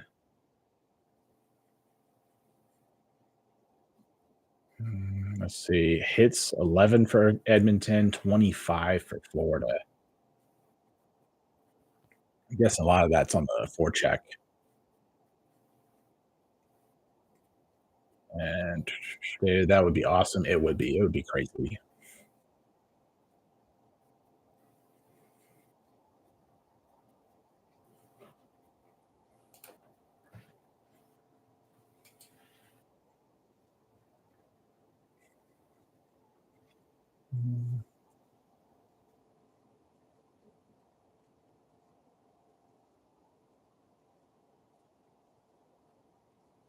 With the sphere, how that's built, I wonder if they could do that like inside a stadium, like in a dome, where like the entire top of the building is a projected like screen. Like that'd be pretty cool, especially if it's steep enough to where it's not like looking straight up kind of thing, but to the other side almost comes back down to like a 90-degree angle.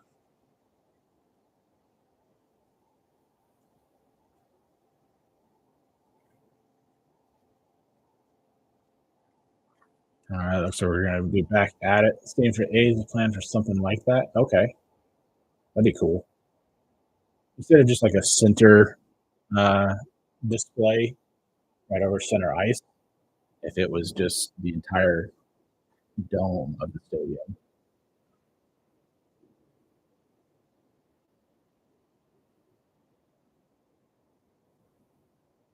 Oh, here comes Florida 2-on-2. Oh, they dump it in. Why'd they go and get it? Okay. And Edmonton gets it up and out. Now we got to see what this the A's stadium is going to be looking like here.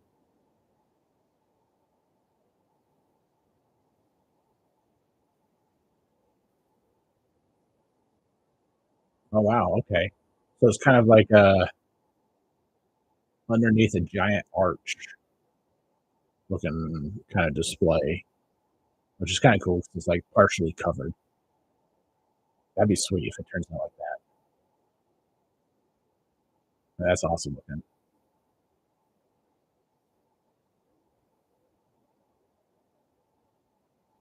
Where the outfield roof is green screen. Yeah.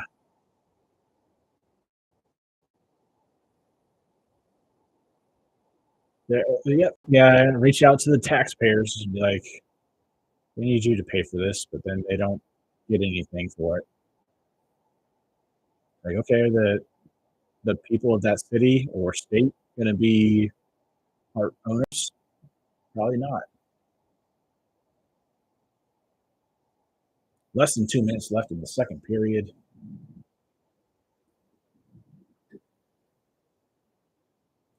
Skinner hangs on to it for a minute there. Put it in another entertainment.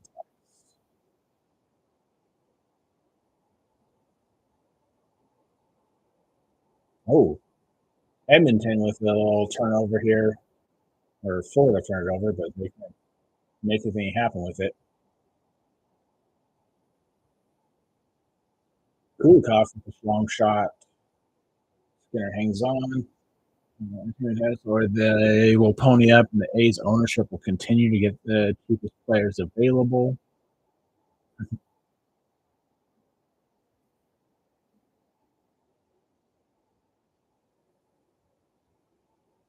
Which is my understanding that's been happening for a while, according to Brad Pitt, right? And, Moneyball back in the day, trying to use I don't know how accurate all that is, but using budget friendly players. Man, I'm just checking out some of these other renderings of the A's like uh, proposed stadiums, I guess renderings. It's pretty sweet looking.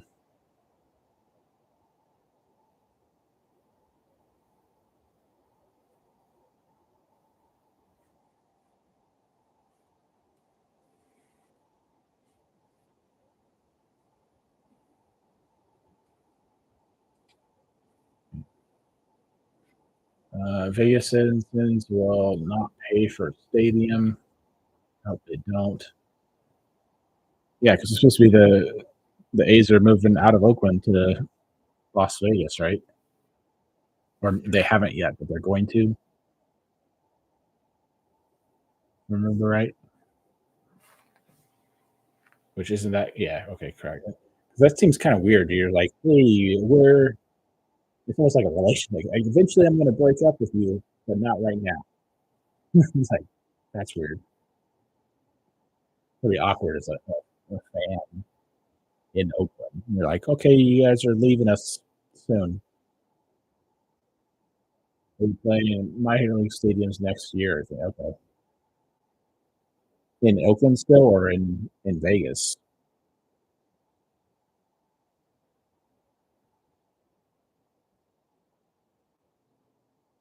We go face off left to Skinner. Edmonton wins that. Sacramento or something. Okay, gotcha.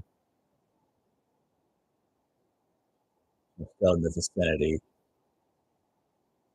of Oakland. The A's going to play in Sacramento. Okay. All right. Draft Friday at 7 Eastern Standard Time. Okay.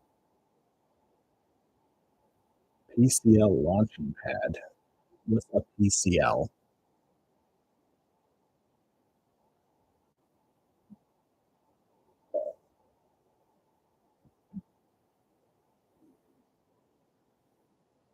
Pacific Coast League. Okay.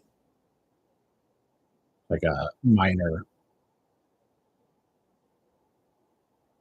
league baseball, right? They're very hitter friendly parks. Okay, gotcha. So a little closer to the outfield.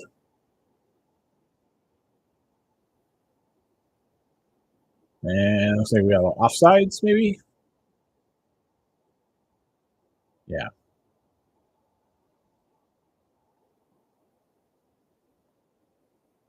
yeah. For me, I find that kind of weird with like baseball. Is just like different parts are different sizes, different shapes. And I mean, it's like it's your park, you got to play in it. So either you're pitcher friendly or batter friendly. But it's same for your opponent too.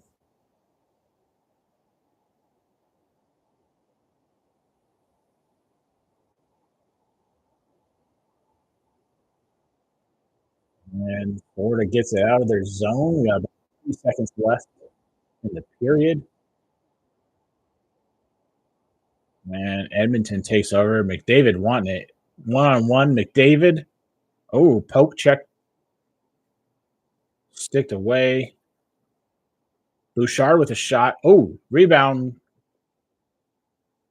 goes wide. Edmonton doesn't keep it in the zone. Looks like we might get an icing. Yep.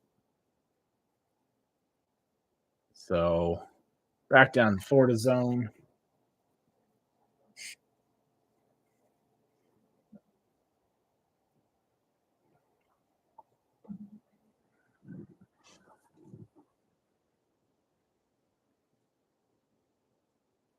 All right.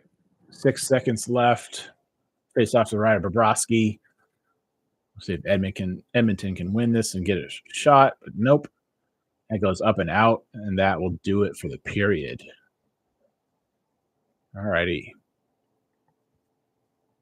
A little extra pushing at the end there.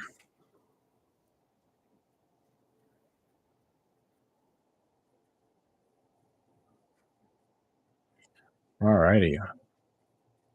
So I've got a little stack of cards to go through here in a minute. I'm going to take me to just jinx the Panthers. 68 4-2 after 2 periods. We will see. I wouldn't be surprised if Edmonton comes out guns blazing after this period break. Yeah. I feel like sometimes when they're like, "Oh, the odds of this happening are very, very slim." It's like, yeah, and the reverse sweep is very, very slim, and we're on the precipice of that. So we'll see. I'm gonna get some more water, use the restroom real quick. I will be back in like 2 minutes, and then I'll go through some pickups from the last card show I was at, and then a couple cards I got off of eBay. So I'll be right back. 2 minutes. See you in a minute.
All righty, I am back.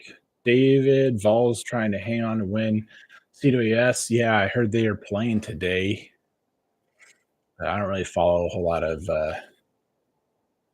college baseball or football, basketball, anything really. Uh, College sports, really in general.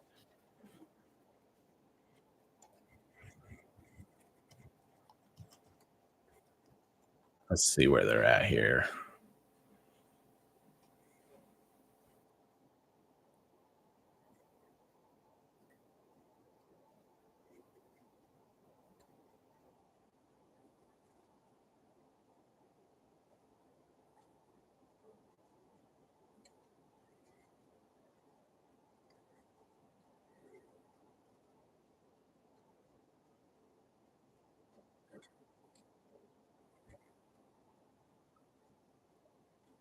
Alrighty.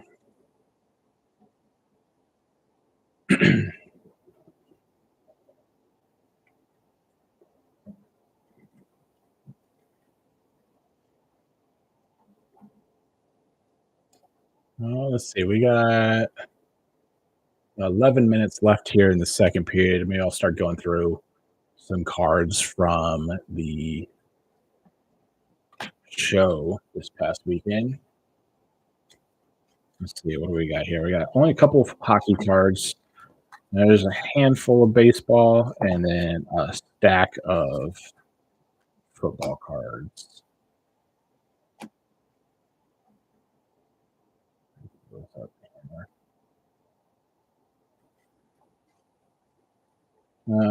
Hockey, Gian Bovenos, kind of the only vintage hockey card that I saw at the show is only in a dollar box with some other stuff that were football like dollar box stuff. So I grabbed that for Penguins.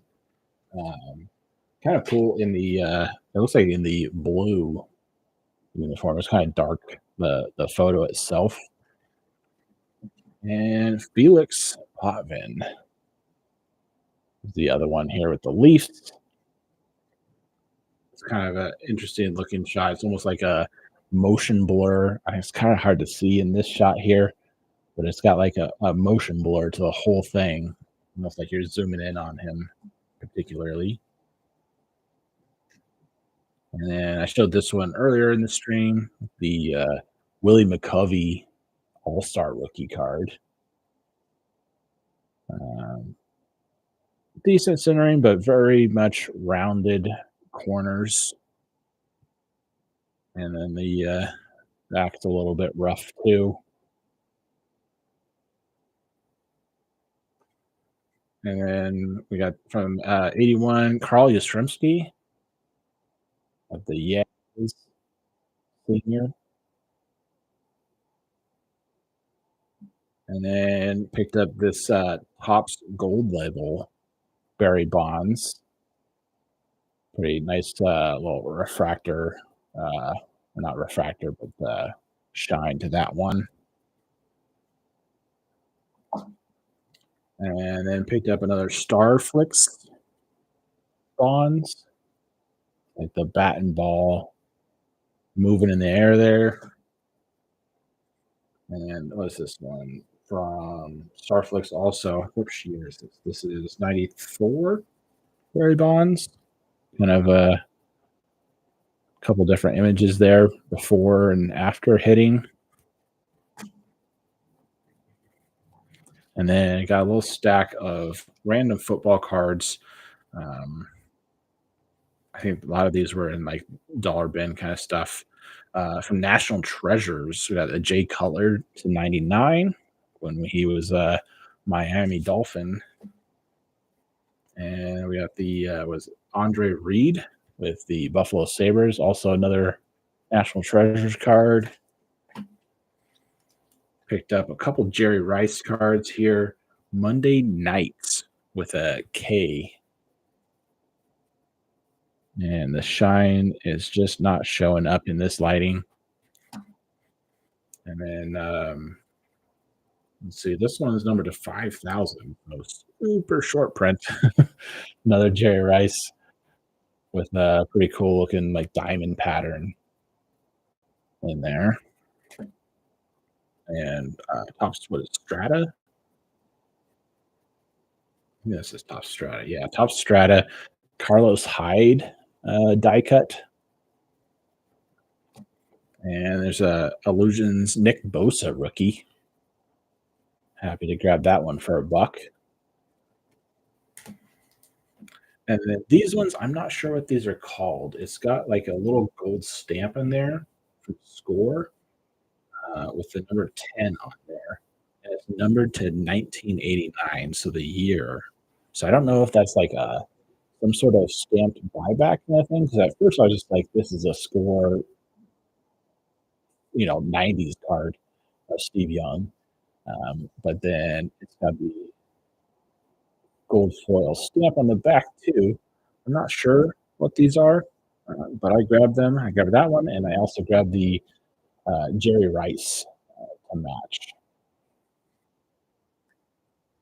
And then picked up this Marvin Harrison, numbered to 250. Kind of cool looking acetate card. Kind of hard to tell, but like that, the photo itself is transparent.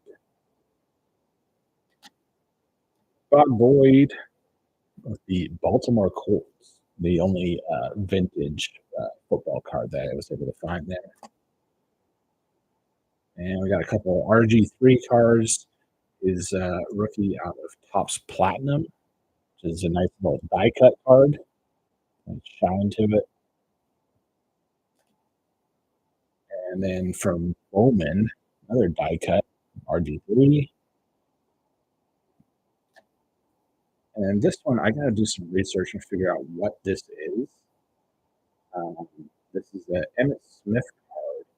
It's a Fleer International. And it's got all kinds of different writing on there. It's not one to show up in the shine. And it's rounded corners there. But yeah, it's a Fleer Skybox International 2000.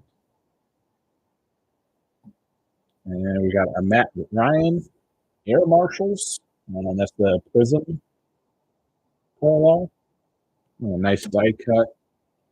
And then from Certified, numbered to 99, we've got a Devontae Adams. He's with Green Bay. And then the final football card here is the EJ Manuel Topps Chrome Rookie Blue Parallel. A great color match. I think that's numbered. Isn't it? Yeah, numbered to 199. Not the Buffalo Bills quarterback rookie card that you're looking for, but still, for $1, I'll take it. Nice bargain haul. Yeah, I mean, the McCovey rookie was definitely the most expensive. Most of the other cards were $1, and actually less because it was all a good chunk of that was in one lot from one seller, like $15. And then actually today for eBay, I got these two cards here from 2016, 2017 Fleer. And the first one is this metal of Arturi Lehkonen. This is just the base rookie for Lehkonen. And then I also picked up the red parallel, which is an awesome color match, number to 150. And it reminds me of like the modern like Skybox PMGs. It's red. Foil is just not doing justice in this light.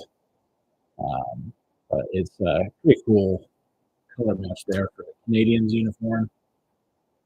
I gotta look into this and see. I'm sure there's like a silver and see if there's any other parallels. You might have to do like a little mini rainbow run here with Lehkonen.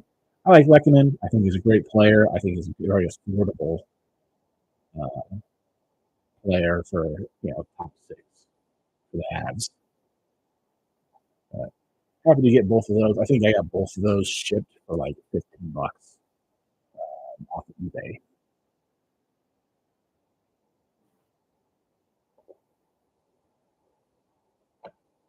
Oh man. Let's see. We've got about another 3 minutes or so in this period break, and then we'll see if Florida can hang on or if Edmonton has what it takes to answer back and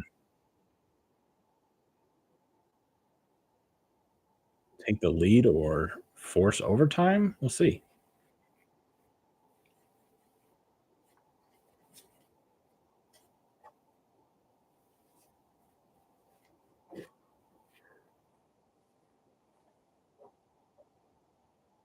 Let's see here.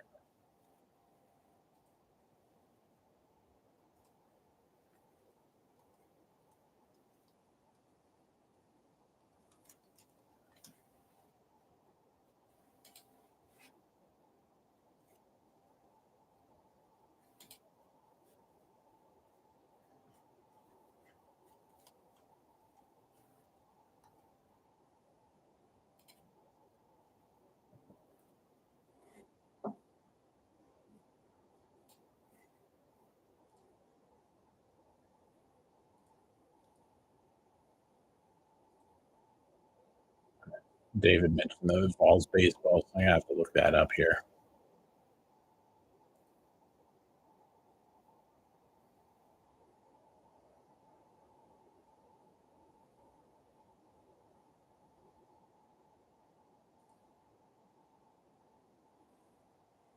Say Balls are winning 6-3, top of the eighth. 2 on, 2 outs.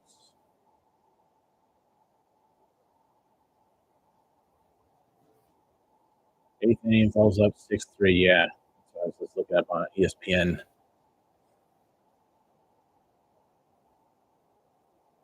Let's see if they can hang on here. That'd be cool.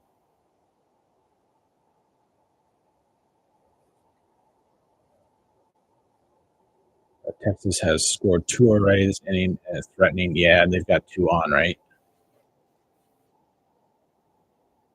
Yeah. I understand what you meant. And they're treating.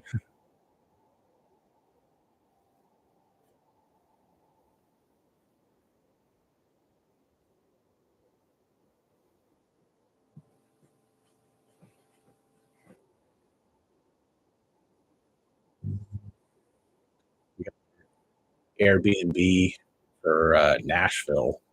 So we're going to be there for a couple days. Was it 4th, 5th, and 6th, I believe.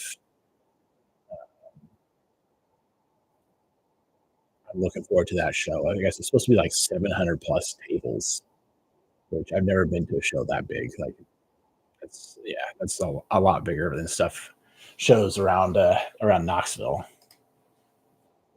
Oh, Tennessee got out of it.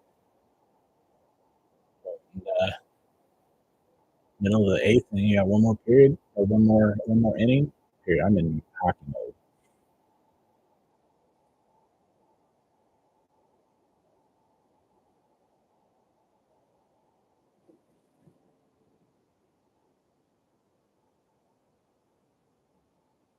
All right, players are back on the ice. Looks like we're ready to get started again here. Shots, the shot attempts are very close. Yeah, back to the hockey. Exactly. That's one thing about living around Knoxville. It's like Tennessee is just that is the sport. Baseball, basketball, football, doesn't matter. It's bigger, especially football. Which my wife and I were actually talking about earlier today about maybe going to a UT game sometime this upcoming season for football, just because we've never been in person. And we're started up here. Yeah, it's why I've watched it. We've seen it. We've watched it with friends and stuff, and even at like local like bar and grill or whatever. And it's just like watch parties are crazy too. Yeah, it's over 100,000 people. It's ridiculous. It's just like it's a lot of people.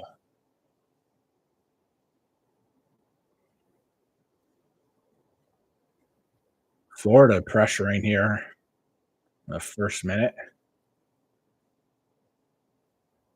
and Edmonton can't hang on to it. A lot of back and forth here in the neutral zone.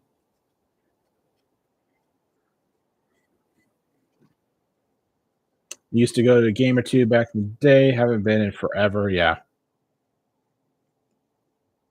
I've heard it gets very expensive, especially depending on who they play against. They play against a big school, play against Bama, LSU, or something like that.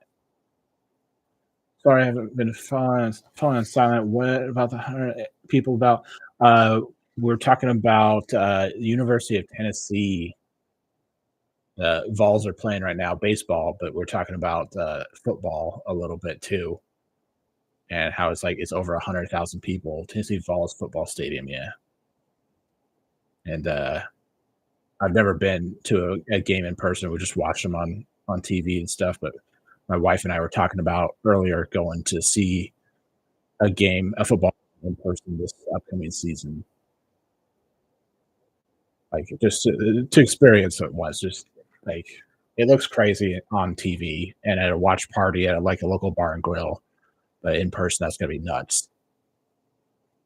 It's a religion here for many people. Yeah, absolutely. There's people that are just like I mean, I've met boosters and stuff, and they're just their lives revolve around that school and those sports, especially football.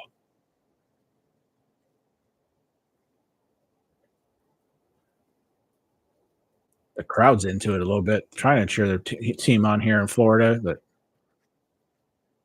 floundering a little bit here, trying to get it out of their zone. And Edmonton keeps it back in. Turnover. Oh, almost a breakaway pass there for Perry. South is very important to say the least. Yeah, absolutely. 100%.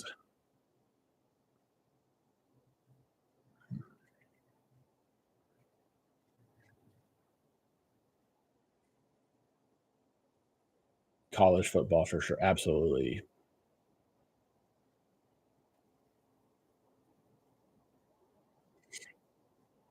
Good stretch pass. And was that Lumber getting tackled? Let me turn this back up.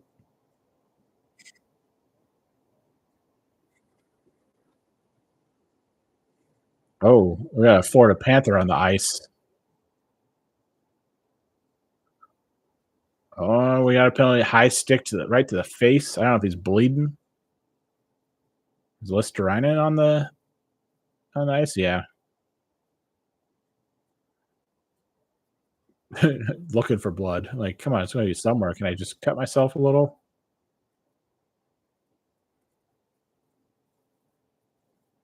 So Florida's going on a 2-minute power play.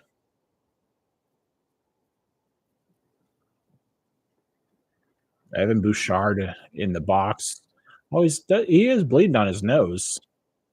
I don't know if that's what that's from though. If he got hit in the nose or if he got hit in the cheek. David, no worries for Edmonton. Yeah.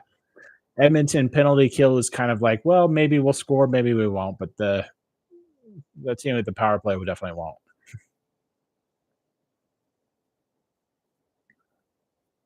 Two shorthanded goals allowed for Florida. That's how dangerous Edmonton is. That's crazy.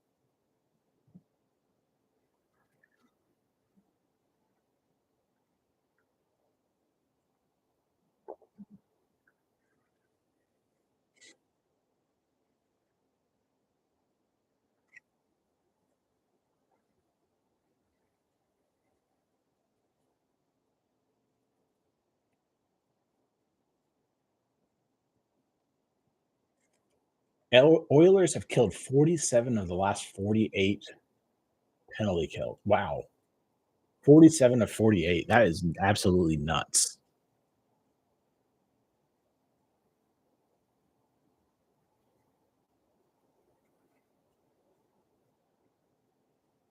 And Edmonton gets it up and out. And send that all the way down to Bob. Man.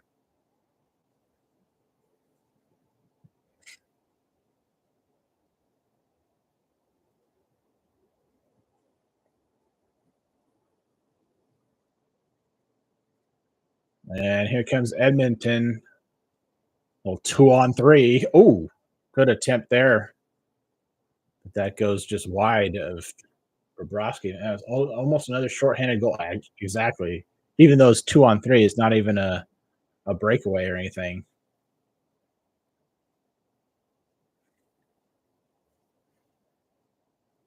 40 seconds left in the forward power play. Went to this weird wide high shot again.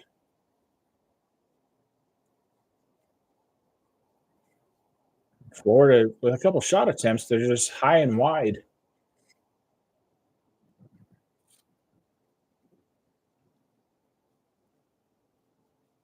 Oh, Ekblad. I don't know if he got healed it or just whiffed on that one. 10 seconds left in the power play. Looks like Edmonton's going to kill this off here. Oh, dangerous play there. Skinner hangs on to it. Wow. That was almost a 2-goal lead for Florida there. Gee, 4 seconds left. Power play for Florida.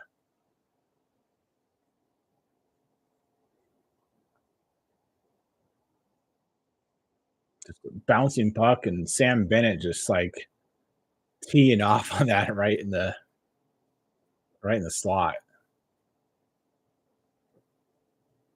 and hoping for a lucky bounce.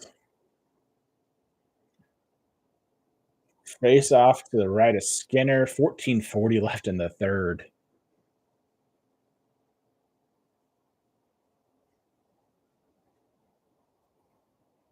Florida wins it. Back up to the point. Forsling sends it. And back to full strength. So Edmonton's what, 48 of 49 on the PK? Yeah, 48 of 49 now. There it is. In the playoffs, 66 of 70. 94.3%. That's amazing.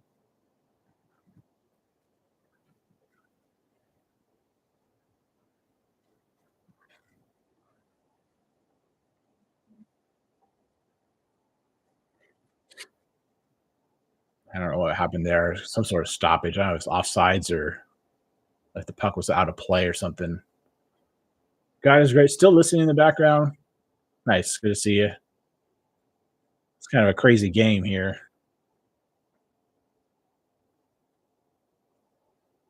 We'll see if Edmonton can answer back or if Florida can hang on here.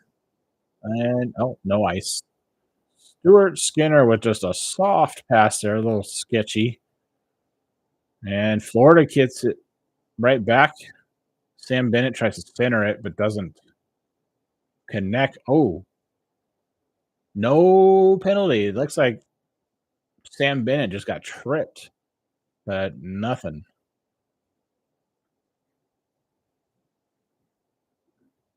And Draisaitl gets knocked down, and I guess we're done with penalties now, I'm guessing.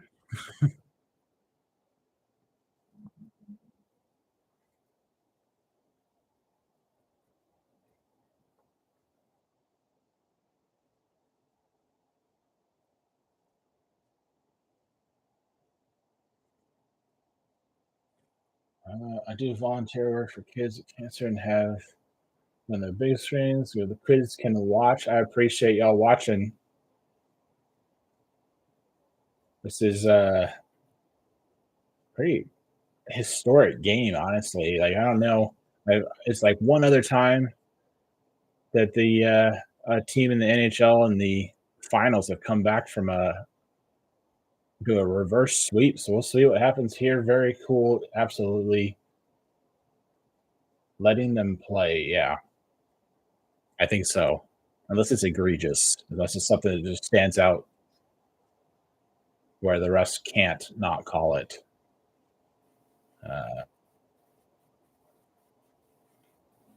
yeah, I don't see it. Well, I think we'll be seeing a whole lot more penalties here in the third,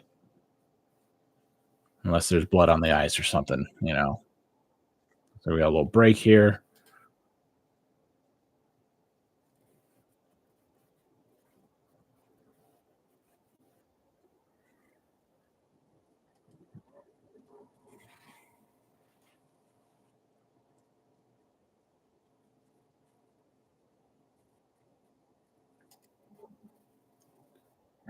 David just checking again on the Tennessee Volunteers. Still up 6-3, top of the ninth. So they have one on second. Doing the same, yeah. Multitasking. It happens. It happens sometimes too in the fall when my wife and I are watching hockey and football at the same time. We'll have to set up like another screen, especially games on for your teams at the same time.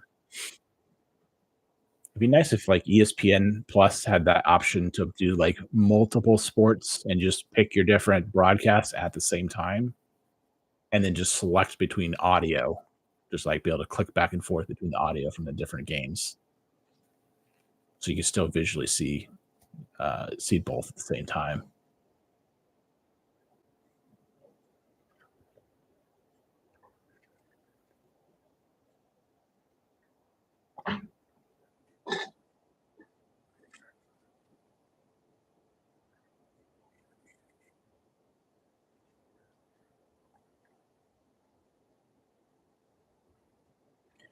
I don't know how to do much with all that tech, but I don't know how to watch multiple games at the same time. Absolutely, figure it out of necessity sometimes.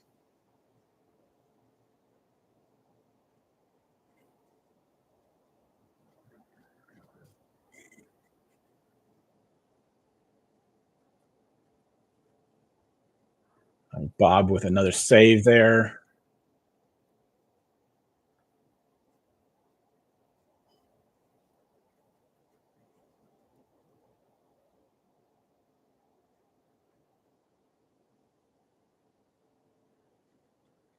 And we got a face off to the right of Bobrovsky.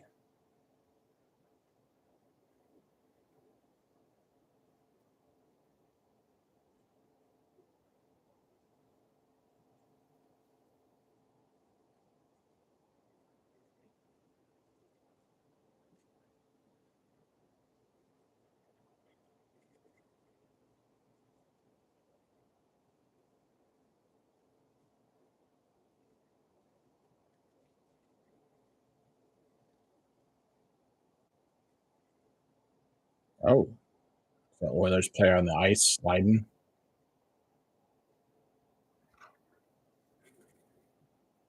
And that looks like that's going up and out of play. Might have been deflected.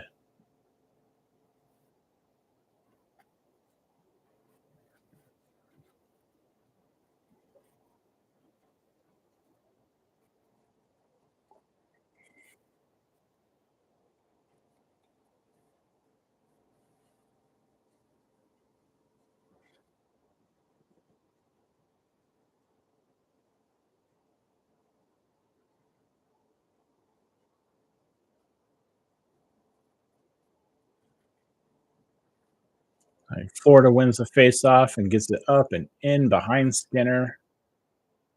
And they're happy to dump and chase and kill some time here.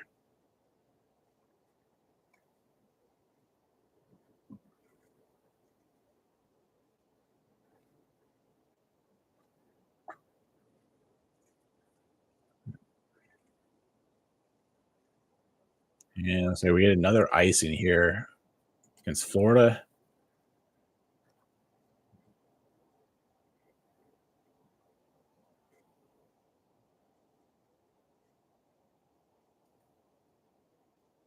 And we got another face-off to the right of Bobrovsky. 11:38 left in the third.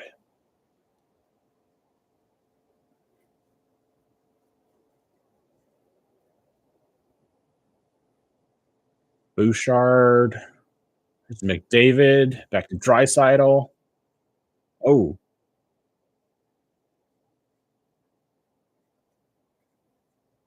long shot deflected off into the corner. Edmonton keeps it in. Long shot again from the point. Florida with it, but out of gas. And they're going to just dump it in. Get some fresh skaters out there. Draisaitl again.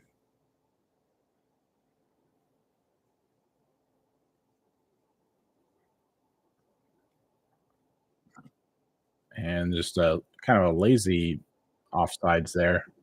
Florida, 10:49 left.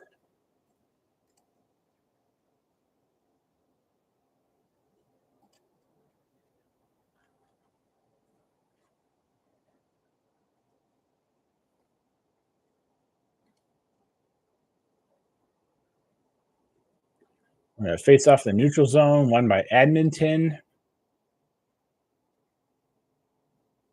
And they'll dump it into the zone. Looks like Florida's able to clear it up and out. The icing again. A lot of stoppage here in the third.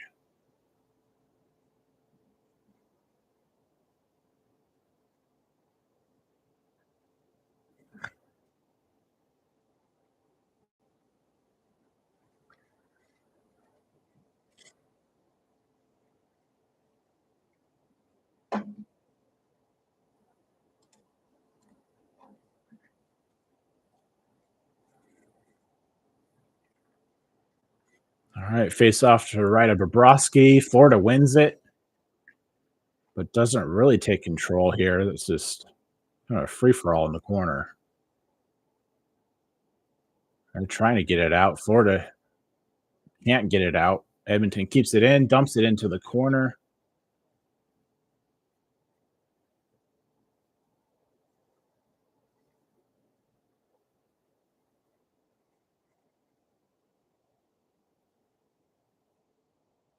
And Florida does clear it out. I think it's deflected, so no icing. Halfway through the third.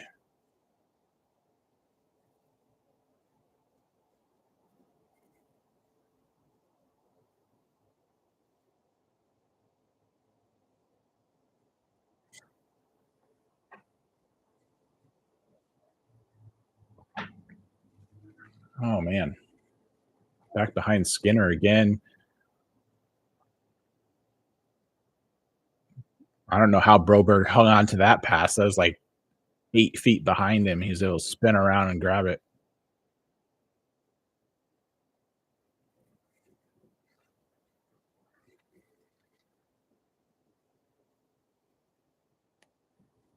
And another icing by the Panthers.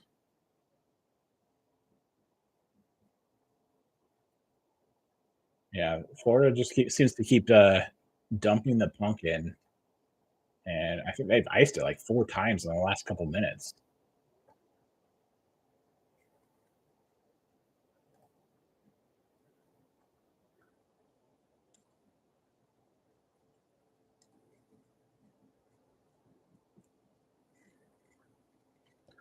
Edmonton with it, just kind of D to D passing here. And then down low, Draisaitl back to the point. Bouchard. And they can't keep it in. Here comes Florida. And it looks like Florida's going to try and get a change. Oh, we have a little breakaway, 1-on-2. But Reinhart gets tied up there right in front of Skinner. He almost had a really good opportunity there.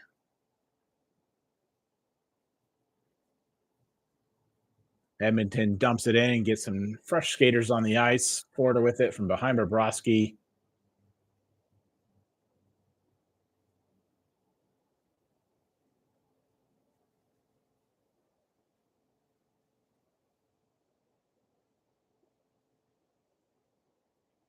Florida just happy to dump it back in and again to the Edmonton zone. They do pursue it this time and keep it in. 8 minutes left in the third.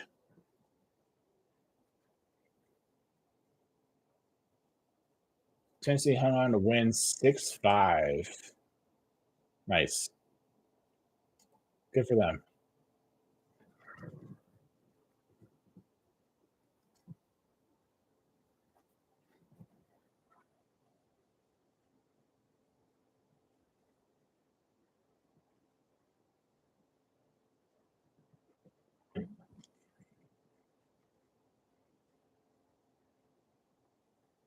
Oh, okay. Bouchard took a stick to the head there on that last replay.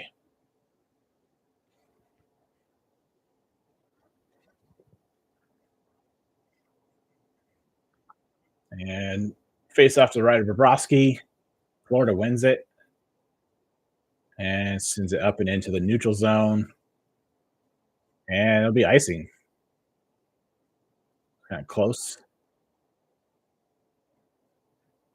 I wonder sometimes if they're icing the puck like that just because they're like, we need a little breather here.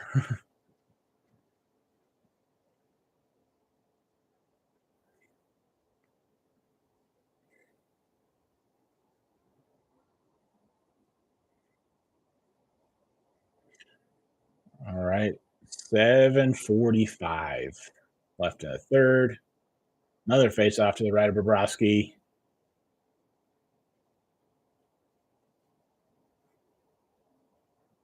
Draisaitl wins it back up to the point. Here's McDavid with it, puts on the brakes. Almost he loses it there, and good poke check away from Montour. McDavid with it back in. Draisaitl tries to get a hold of it. He does. There's a shot. Good save by Bob. Bouchard shot from the point, deflected wide into the corner. Draisaitl with it back up to the point. Point to point. Oh, Bobrovsky with a nice move there. A great save. Wow. Oh, my goodness. Oh, my gosh. Wow. I thought for sure that was going to be an Edmonton goal. McDavid had the puck point blank with Bobrovsky sprawling on the ground. Let's see this replay.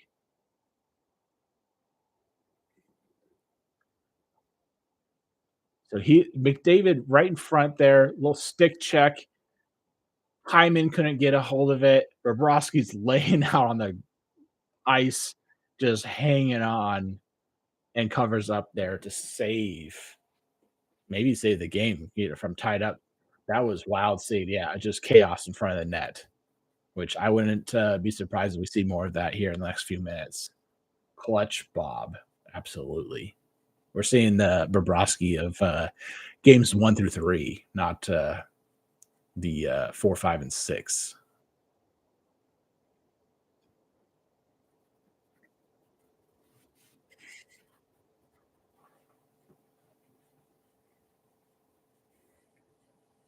That was great stuff. Absolutely, it was. That was awesome opportunity. Bobrovsky just like laying it all out there. Montour saved Hyman from scoring. Yeah, oh yeah, he got the stick down on Hyman, and then I forget who it was that got the little stick check there on McDavid. Because if McDavid had another half a second, that puck's in the net.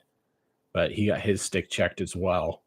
I don't know if that was Montour's on both of them, or if there was someone else there. I forget.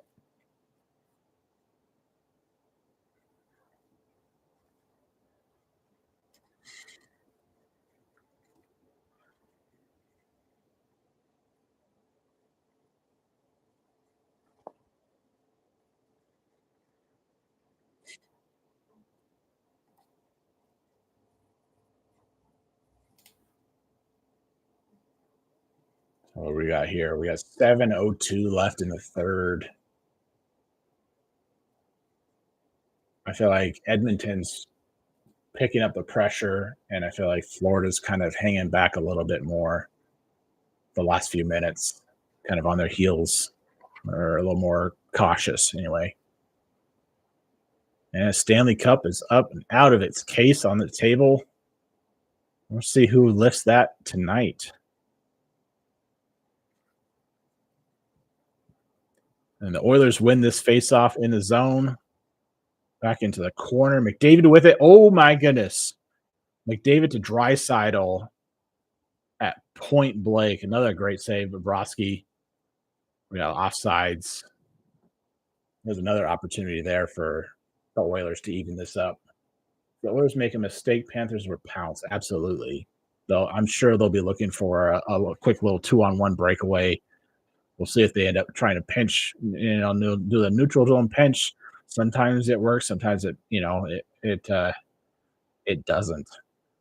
But okay, we got face off center ice. 6:43 left. And let's say Edmonton wins this face-off. Get it up into the zone. They're going to chase after it.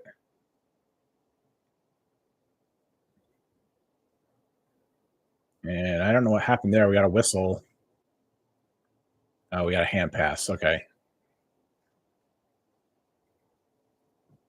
22 shots on goal for Edmonton, 19 for Florida. Pretty even there. Let's see.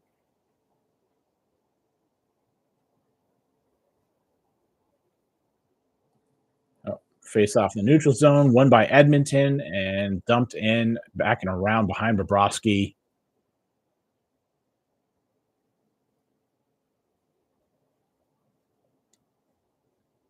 And it looks like that's going to be offsides. Nope.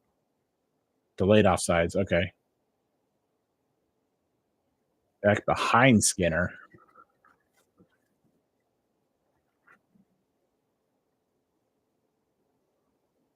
And what is happening here? Rodriguez is just sitting on the puck. Like, what are we doing here? And we got a whistle. I mean, it's not his fault, really. He's got guys on top of him.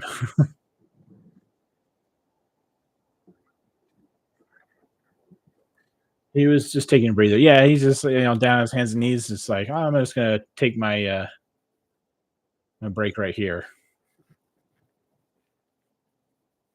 I mean, why not just kill some time?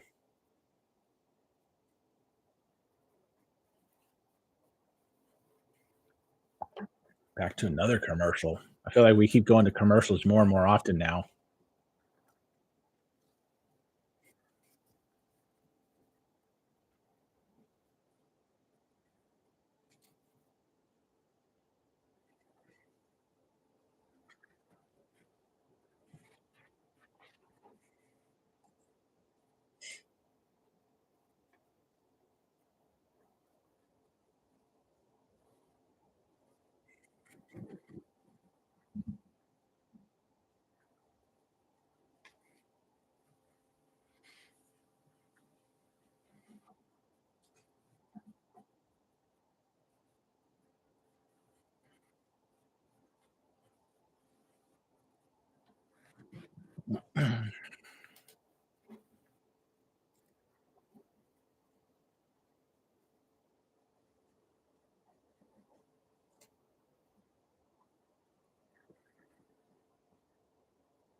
Is the ice really slushy?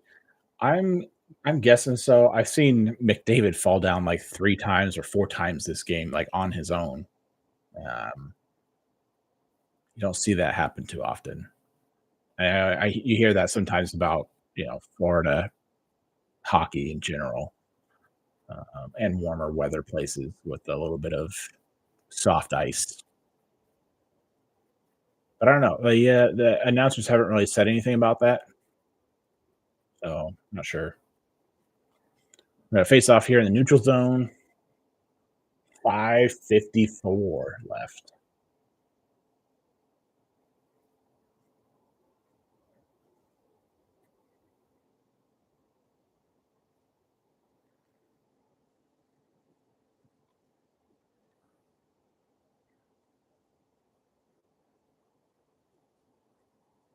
Oh, here comes Florida. Tarasenko with a shot. Skinner hangs on and covers.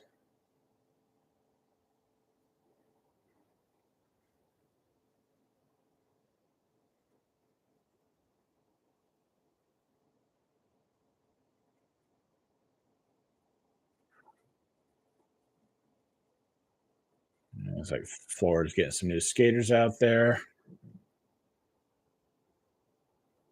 And they haven't showed the Oilers fans in Edmonton for a while. That's true. I feel like for other games they've shown the opposing team like doing their watch party at home kind of thing. And no, they haven't. Now, icing against the Oilers, we have another face-off back in the Edmonton zone.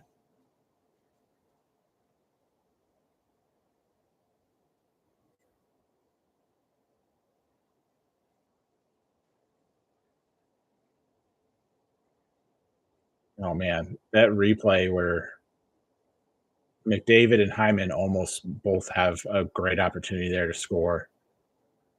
Face off to the right of Skinner. I bet they show them if Edmonton scores. Oh, absolutely. They have to. I mean, it's a requirement. I mean, Edmonton fans will lose their mind if we see a Oilers goal here in the next 5.5 minutes. And Edmonton finally gets it out of their zone, and McDavid a little offsides. 5:10 left. Yeah. So if this is still 2-1, when does Edmonton pull their goalie? Do you pull a goalie inside 3 minutes? Or you wait till 2 minutes?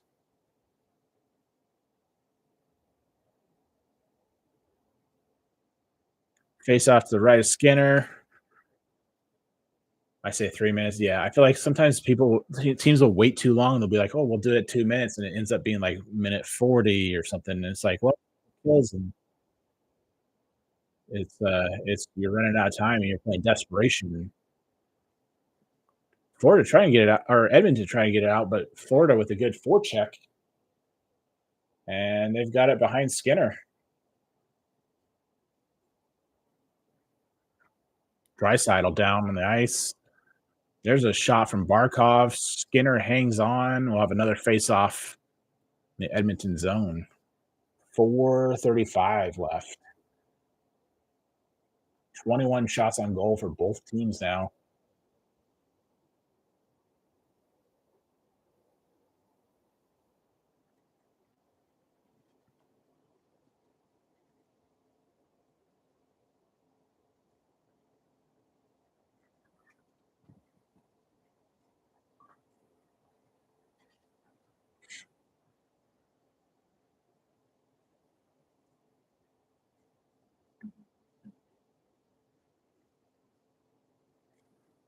And this face-off, puck goes into the corner, and there's like 5 or 6 guys all fighting for it.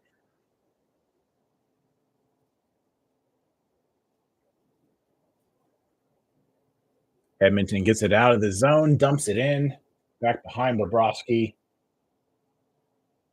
Oh, there's another shot.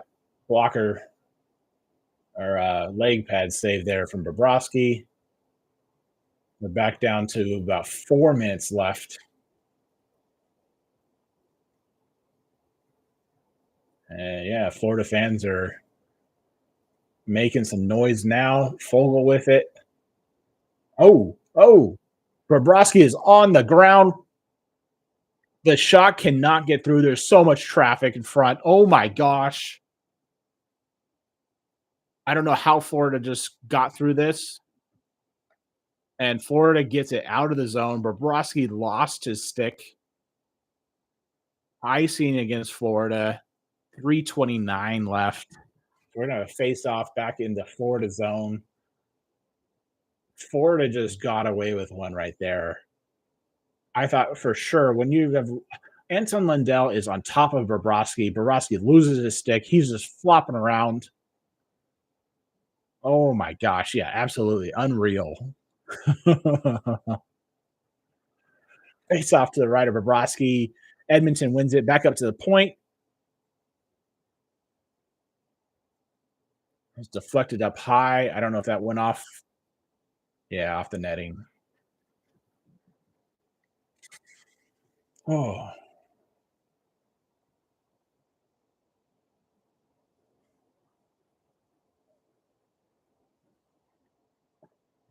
Ryan with a block shot there in that replay.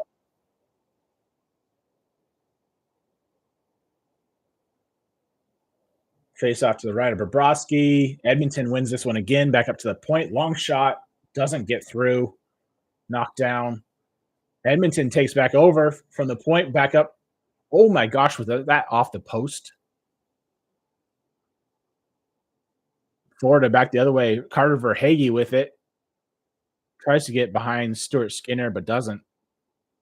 Edmonton takes over again and gets it out of their zone. Draisaitl with it over the line. McDavid back down to Draisaitl behind Bobrovsky. Back up to the point. Bouchard with a long shot and a tip. Oh my gosh. That one just wide. McDavid fighting in the corner for it. Draisaitl behind the net to the point. There's a shot deflected by Alexander Barkov.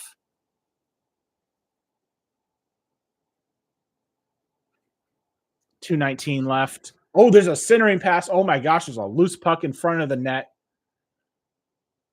Oh my gosh. Holy smokes is right. That goes all the way back down. No icing. It's 2 minutes left, and Skinner is still on the ice. Edmonton needs to pull their goalie and get possession here. Here we go. Edmonton gets it in. Florida takes over behind their own net, and they do clear it out. Here comes Tkachuk. Skinner still in net.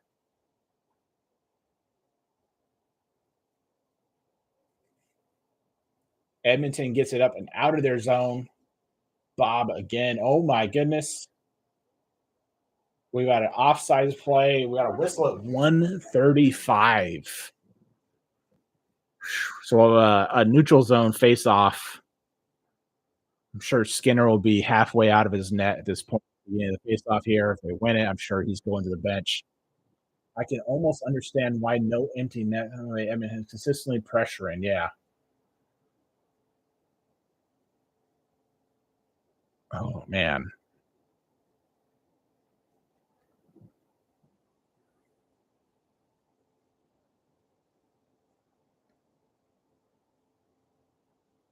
But yes, he'll come out any second now. Yeah, I think if Edmonton wins the faceoff, he's skating to the bench. Has to. 1:35 left.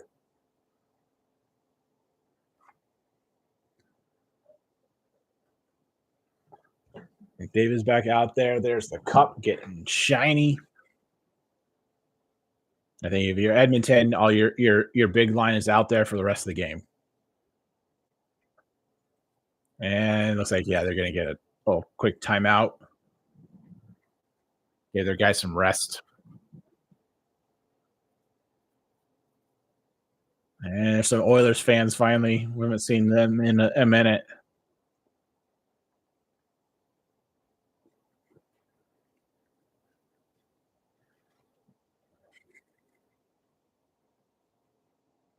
Oh my goodness. This is a crazy ending to this game.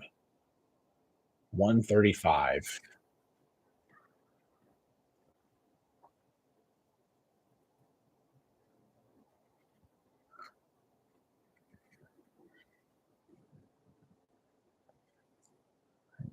Stuart Skinner ready to go. And this light just turned on. That's weird.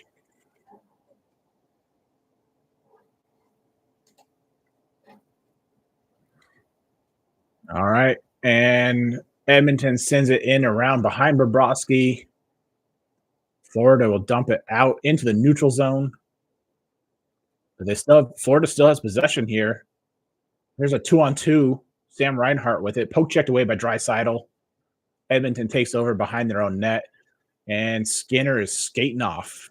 Here we go. Minute 10 left.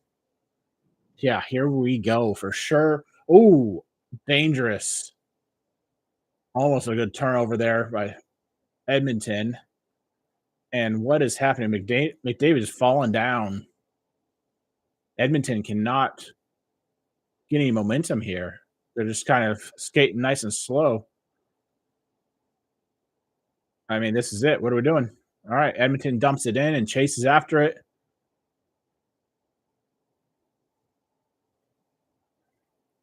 Rodriguez. Oh my goodness, it goes just wide and they cannot get it on. Oh my gosh, another shot by Florida. They cannot connect with an empty net. 20 seconds left. Edmonton with it from their own zone. The Oilers are out of gas. They're moving slow. Oh my goodness. And there's just a pile of bodies in the corner. and it looks like the Florida Panthers are going to win their first Stanley Cup.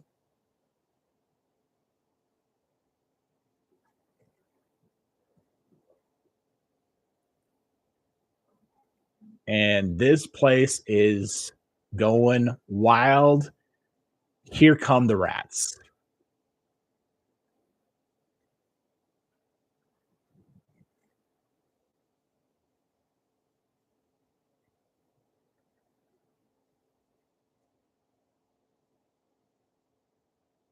So Florida will hang on to win from the 2024 Stanley Cup Champions. The fans are going to knock down the glass. Yeah, seriously, the glass is coming apart right now, right behind the players because they're freaking out.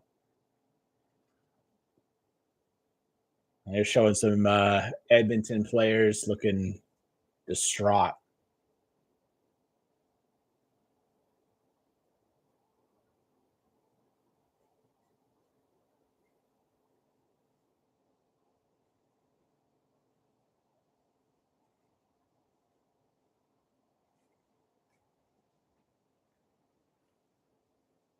Oh, so it's their 30th year in the league for Florida. Wow.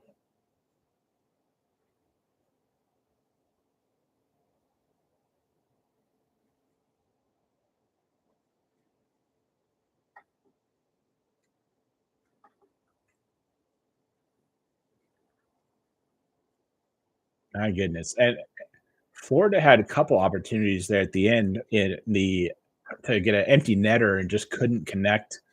But it seemed like the last 30, 40 seconds, the Oilers players who were on the ice were just completely out of gas. And now we got some handshakes going at center ice led by Barkov and McDavid. Kudos to Edmonton, especially after that horrifying start to their season. Oh, absolutely. You look at the beginning of the season for Edmonton, it was like, we'll see if they make the playoffs, much less make it to the final.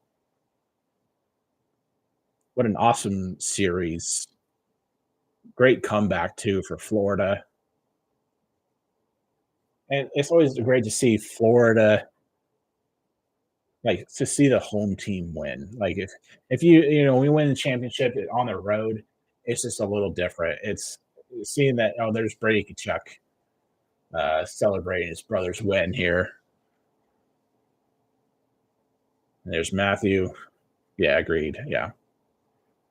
The home win at game 7 too is just absolutely crazy.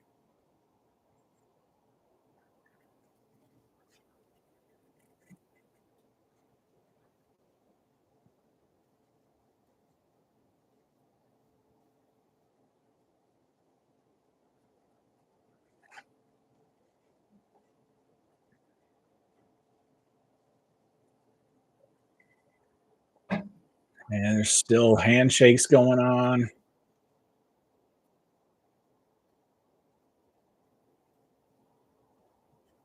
We'll see what happens with Edmonton if they keep their core together. It's been a while. I'd like to see McDavid get a championship. It's not happening this year.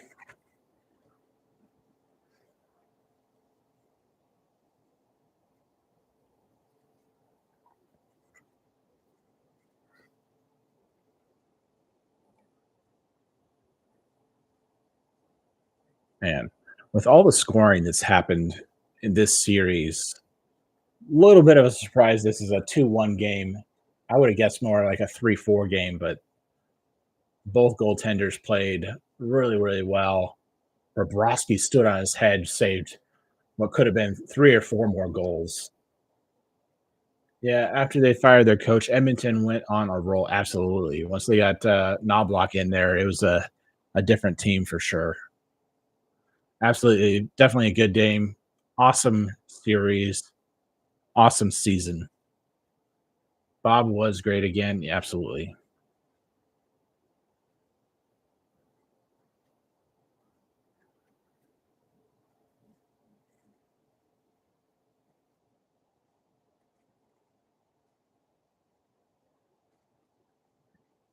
And let's say maybe we're about getting ready to hand out some awards here. And we'll see if they're going to bring out the Stanley Cup soon, hopefully. Bob Conn Smythe, it could be.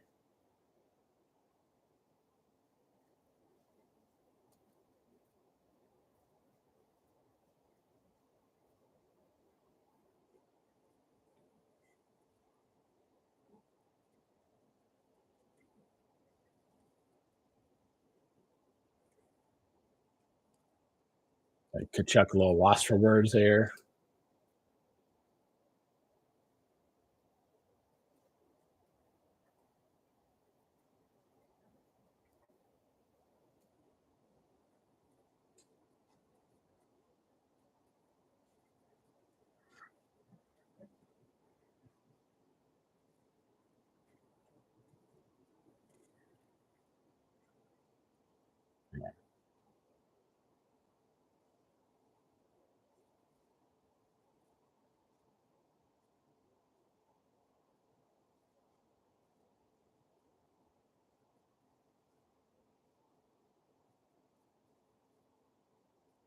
Yeah, the way Bobrovsky played tonight, I wouldn't be surprised if he gets a Conn Smythe. He stood on his head several times, and the first 3 games he was just ridiculous.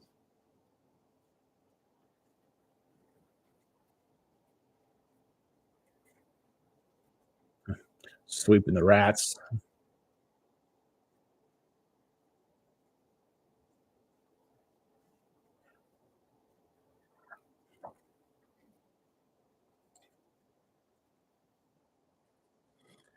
All righty.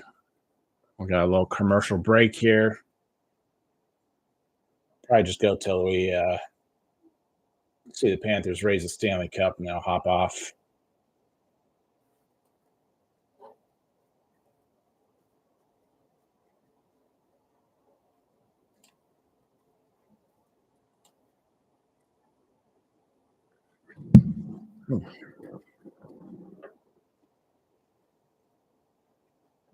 All right, I'll be right back. I gotta get some water. I'm like out.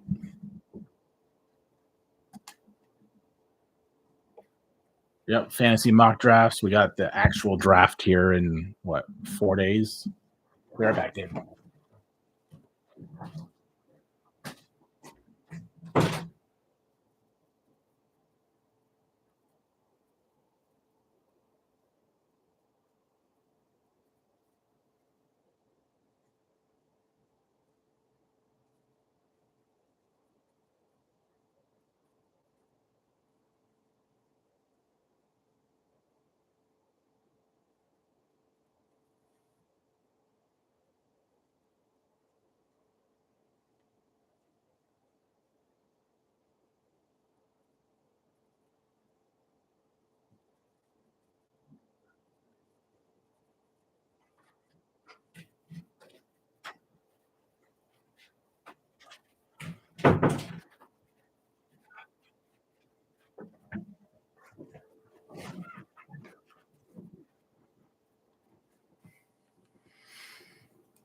All righty, I am back. Hang on, the fantasy mock drafts. Brandon, do you want to join our fantasy league? Absolutely. Let me know. I'm in one league for the last few years here, but yeah, definitely.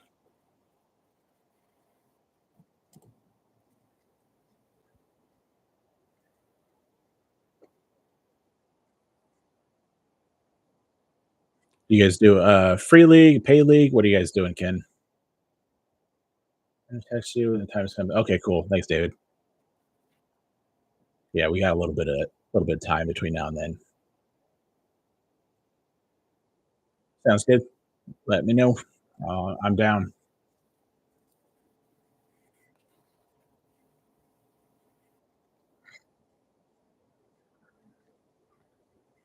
All right, carpet is out on the ice.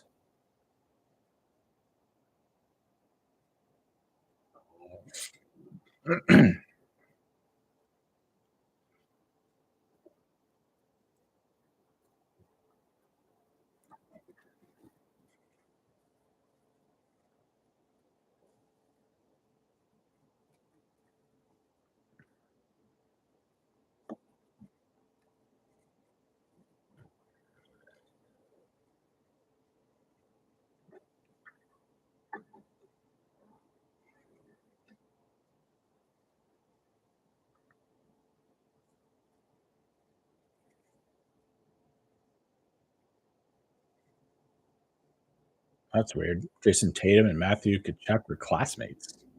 Small world.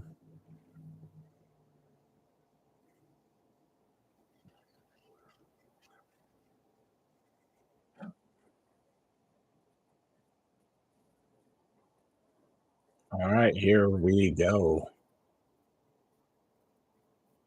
And talking Conn Smythe Trophy first, and Gary Bettman.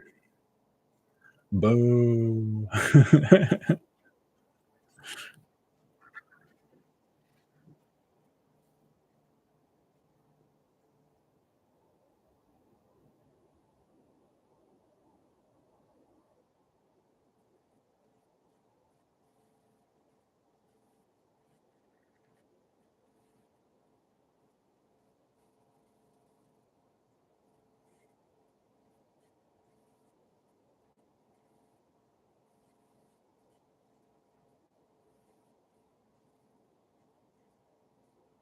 Wow. McDavid is the Conn Smythe winner, and the fans are not happy about that.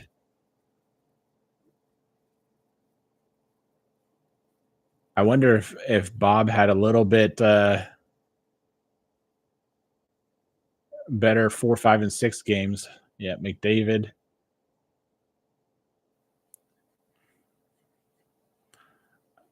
A little bit of a surprise there.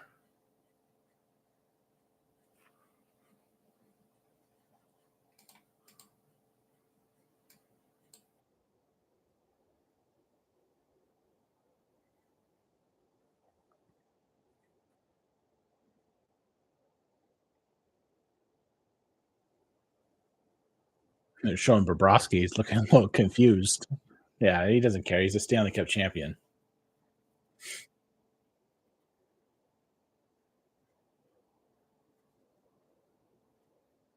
And here's the hardware that actually matters.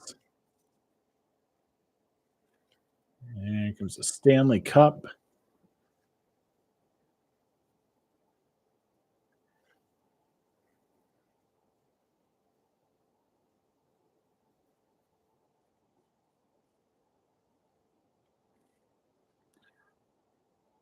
I'm sure McDavid would trade too. Absolutely. I think every single person in the NHL would trade those, make that trade.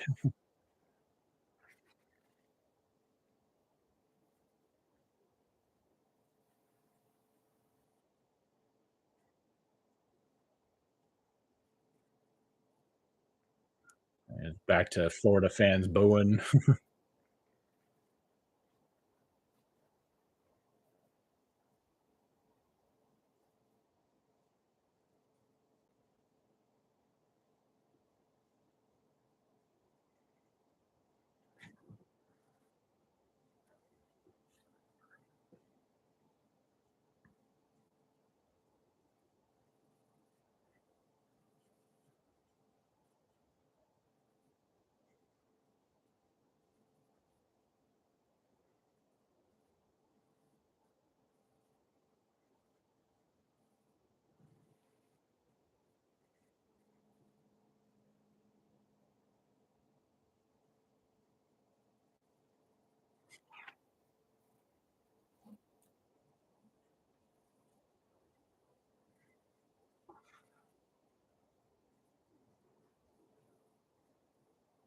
I don't know.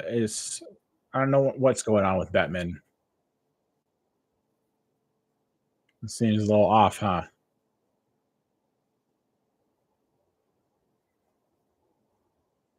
He's got the shakes like crazy. Yes, he does. And here's Captain Alexander Barkov. And sparks are flying. You got to take your picture, and then you got to go lift it. There you go. And we're missing the shot. We missed the shot.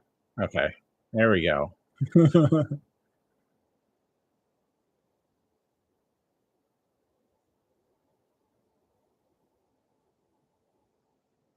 We'll see who Barkov hands this off to next. All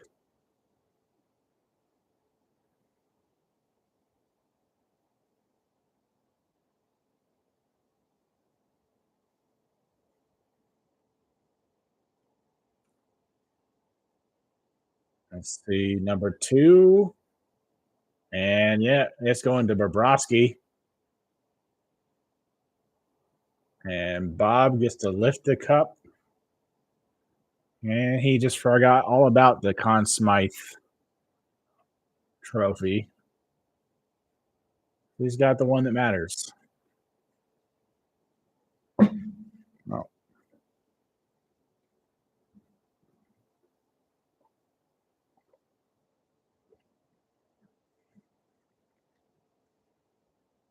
And it goes to Kyle Pozo, which he's been around for what, 19 years, 18 years or something. We're from Buffalo, former captain and the Sabres.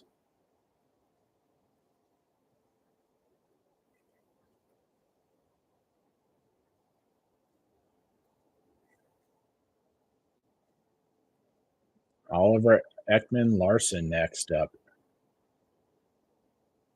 A little seniority here.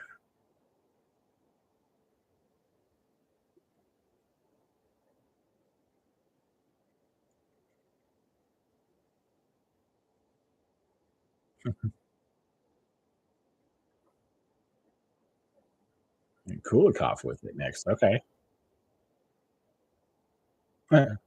1,001 games. That's crazy.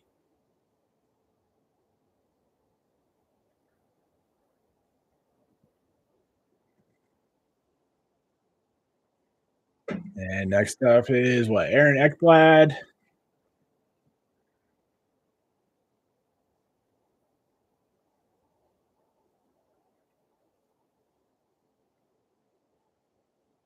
Man, skating around with the cup above their head. Ow, absolutely. And especially in front of his home team. You got a full stadium, red sweaters, all cheering you on. It's good to see. What's up next? What, Sam Bennett maybe? Or yeah, Reinhardt.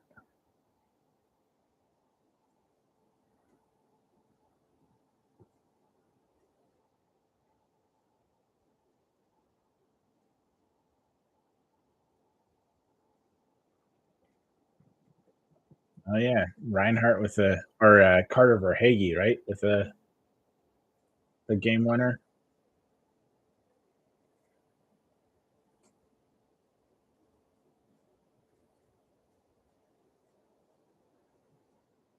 Or Bennett, yeah.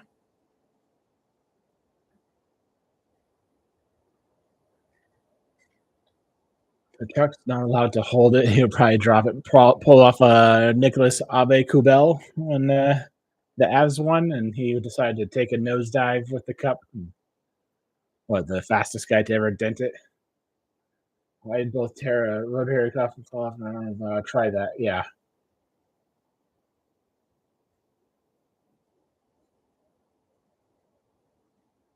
And check with it.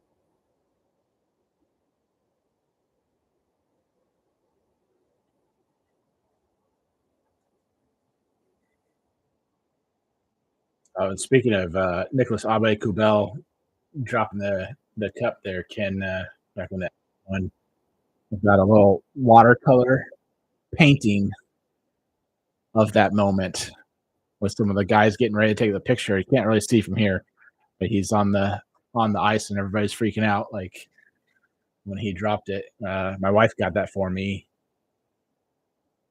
as a gift. Actually, I think it was for my birthday, like a few months later after the cup. The Avs won the cup in 2022. Very memorable moment, funny moment. That photo, the original photo that came out with everybody's face just freaking out when he dropped it and dented it, and they're just like, "Oh my gosh, what are we doing?" But it's been dented, damaged plenty of times, and it'll happen again.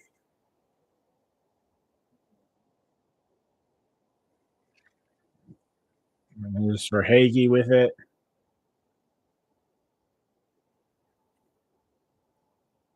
Cousins.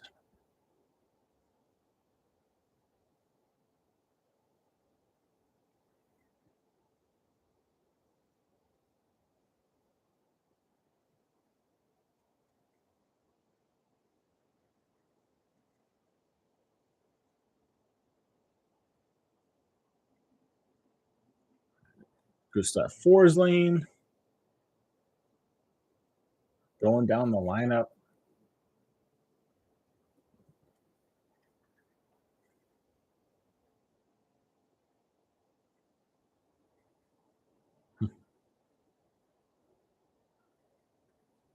Go Mikola.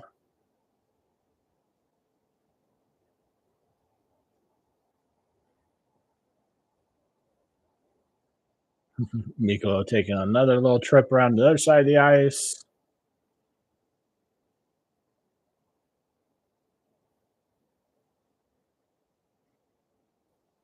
All right. Well, this has been an awesome season.